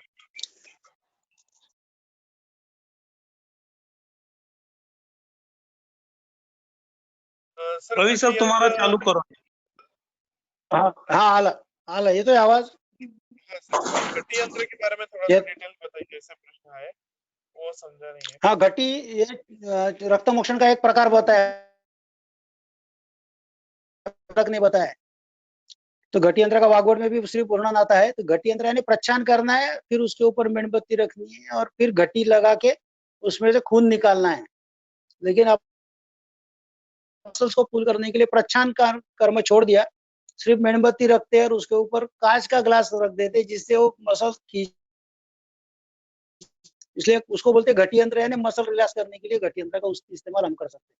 जहां आपको जरूरत है एक अंगुल तक की दोष दृष्टि है तो वहां भी आप घटी यंत्र कर सकते हैं। प्रच्छान करना है और उसके ऊपर मेणबत्ती रख के घटी यंत्र लगा दिया तो एक वहां से निकल सकता है। तो रक्त मोक्षण का एक प्रकार है घटी यंत्र। चरक में उसका वर्णन आपको मिलेगा, वागवट पे भी उसका सिर्फ शब्द आया है घटी यंत्र करके। और आप ग्लास के अलावा ये भी ले सकते हैं, लोटा भी ले सकते हैं घटी यंत्र लगाने के लिए। प्रवाही के लिए भी काम में आता है। बाकी पेट के दर्द के लिए भी घटी यंत्र का इस्तेमाल, पुराने जमाने में लोग नाभि बिठाना बोलते थे तो उसका घटी यंत्र का इस्तेमाल करते थे। सर एंकिलोजिंग स्पॉन्डिलाइटिस के जो पेशेंट रहते हैं बाम्बू स्पाइन, उसमें आप मतलब क्या कैसे करते हैं? तोंड हाँ, बंद करायचं, खाली वो जो करताना तोंड बंद। HIV 7 वाले जो पेशेंट आते हैं आपके पास, तो उसमें बाम्बू स्पाइन होता है, यानी क्या होता है, स्तंभ, वह अवलंबक कफ का इस्तेमाल आप ज्यादा करके उसके तरफ ज्यादा ध्यान दो, अवलंबक कफ की तरफ। और फिर मज्जा धातु, अस्थि धातु और वहां का अपान वायु की दृष्टि, और उसके हेतु ढूंढना है। HIV 27 वाले के जो हेतु आपको मिलेंगे उस हेतु के हिसाब से निदान परिवर्जन पहले करना है, फिर शोधन। अभी 3 या 4 मणके इकट्ठा हो गए, उनके मसल जो है शीरा और स्नायु, उनको आप रिलैक्स कैसे कर सकते हैं उसके तरफ आपको ध्यान देना है। ये उसका जो प्रोटोकॉल है वो पहले 3 या 4 या 5 शोधन बस्ती देना है, कटी बस्ती उसको लगाना है, लेप की प्रक्रिया बदल बदल के हम कर सकते हैं। उसके बाद में रोटी का सेक, कटी बस्ती से बाम्बू को पकड़ने वाले रिलैक्स होना चालू हो जाता है। और उसके बाद में फिर मज्जा सिद्ध तेल, नहीं तो उसके बाद में जरूरत लगी तो बस्तांड घृत हमने बनाया था, उसका भी बस्तांड घृत का सबसे ज्यादा बस्तांड में ताकत ज्यादा रहती है, तो उसका भी 30 ml से 60 ml तक बस्ती दे सकते हैं। मज्जा सिद्ध तेल का 100 ml 125 ml का बस्ती दे सकते हैं। और दिमाग में आम सामावस्था कितनी है, आमवाद का ही वो प्रकार है HLV 27 या बाम्बू स्पाइन, इसलिए उसके आहार में या आमाशय में कहीं ना कहीं आम की निर्मित होती है क्या, उसको स्ट्रिक्टली बंद करना है। बल्ला तक बहुत अच्छा काम करता है, लहसुन अच्छा काम करता है, कुबेर HLV 27 में बहुत अच्छा काम करता है।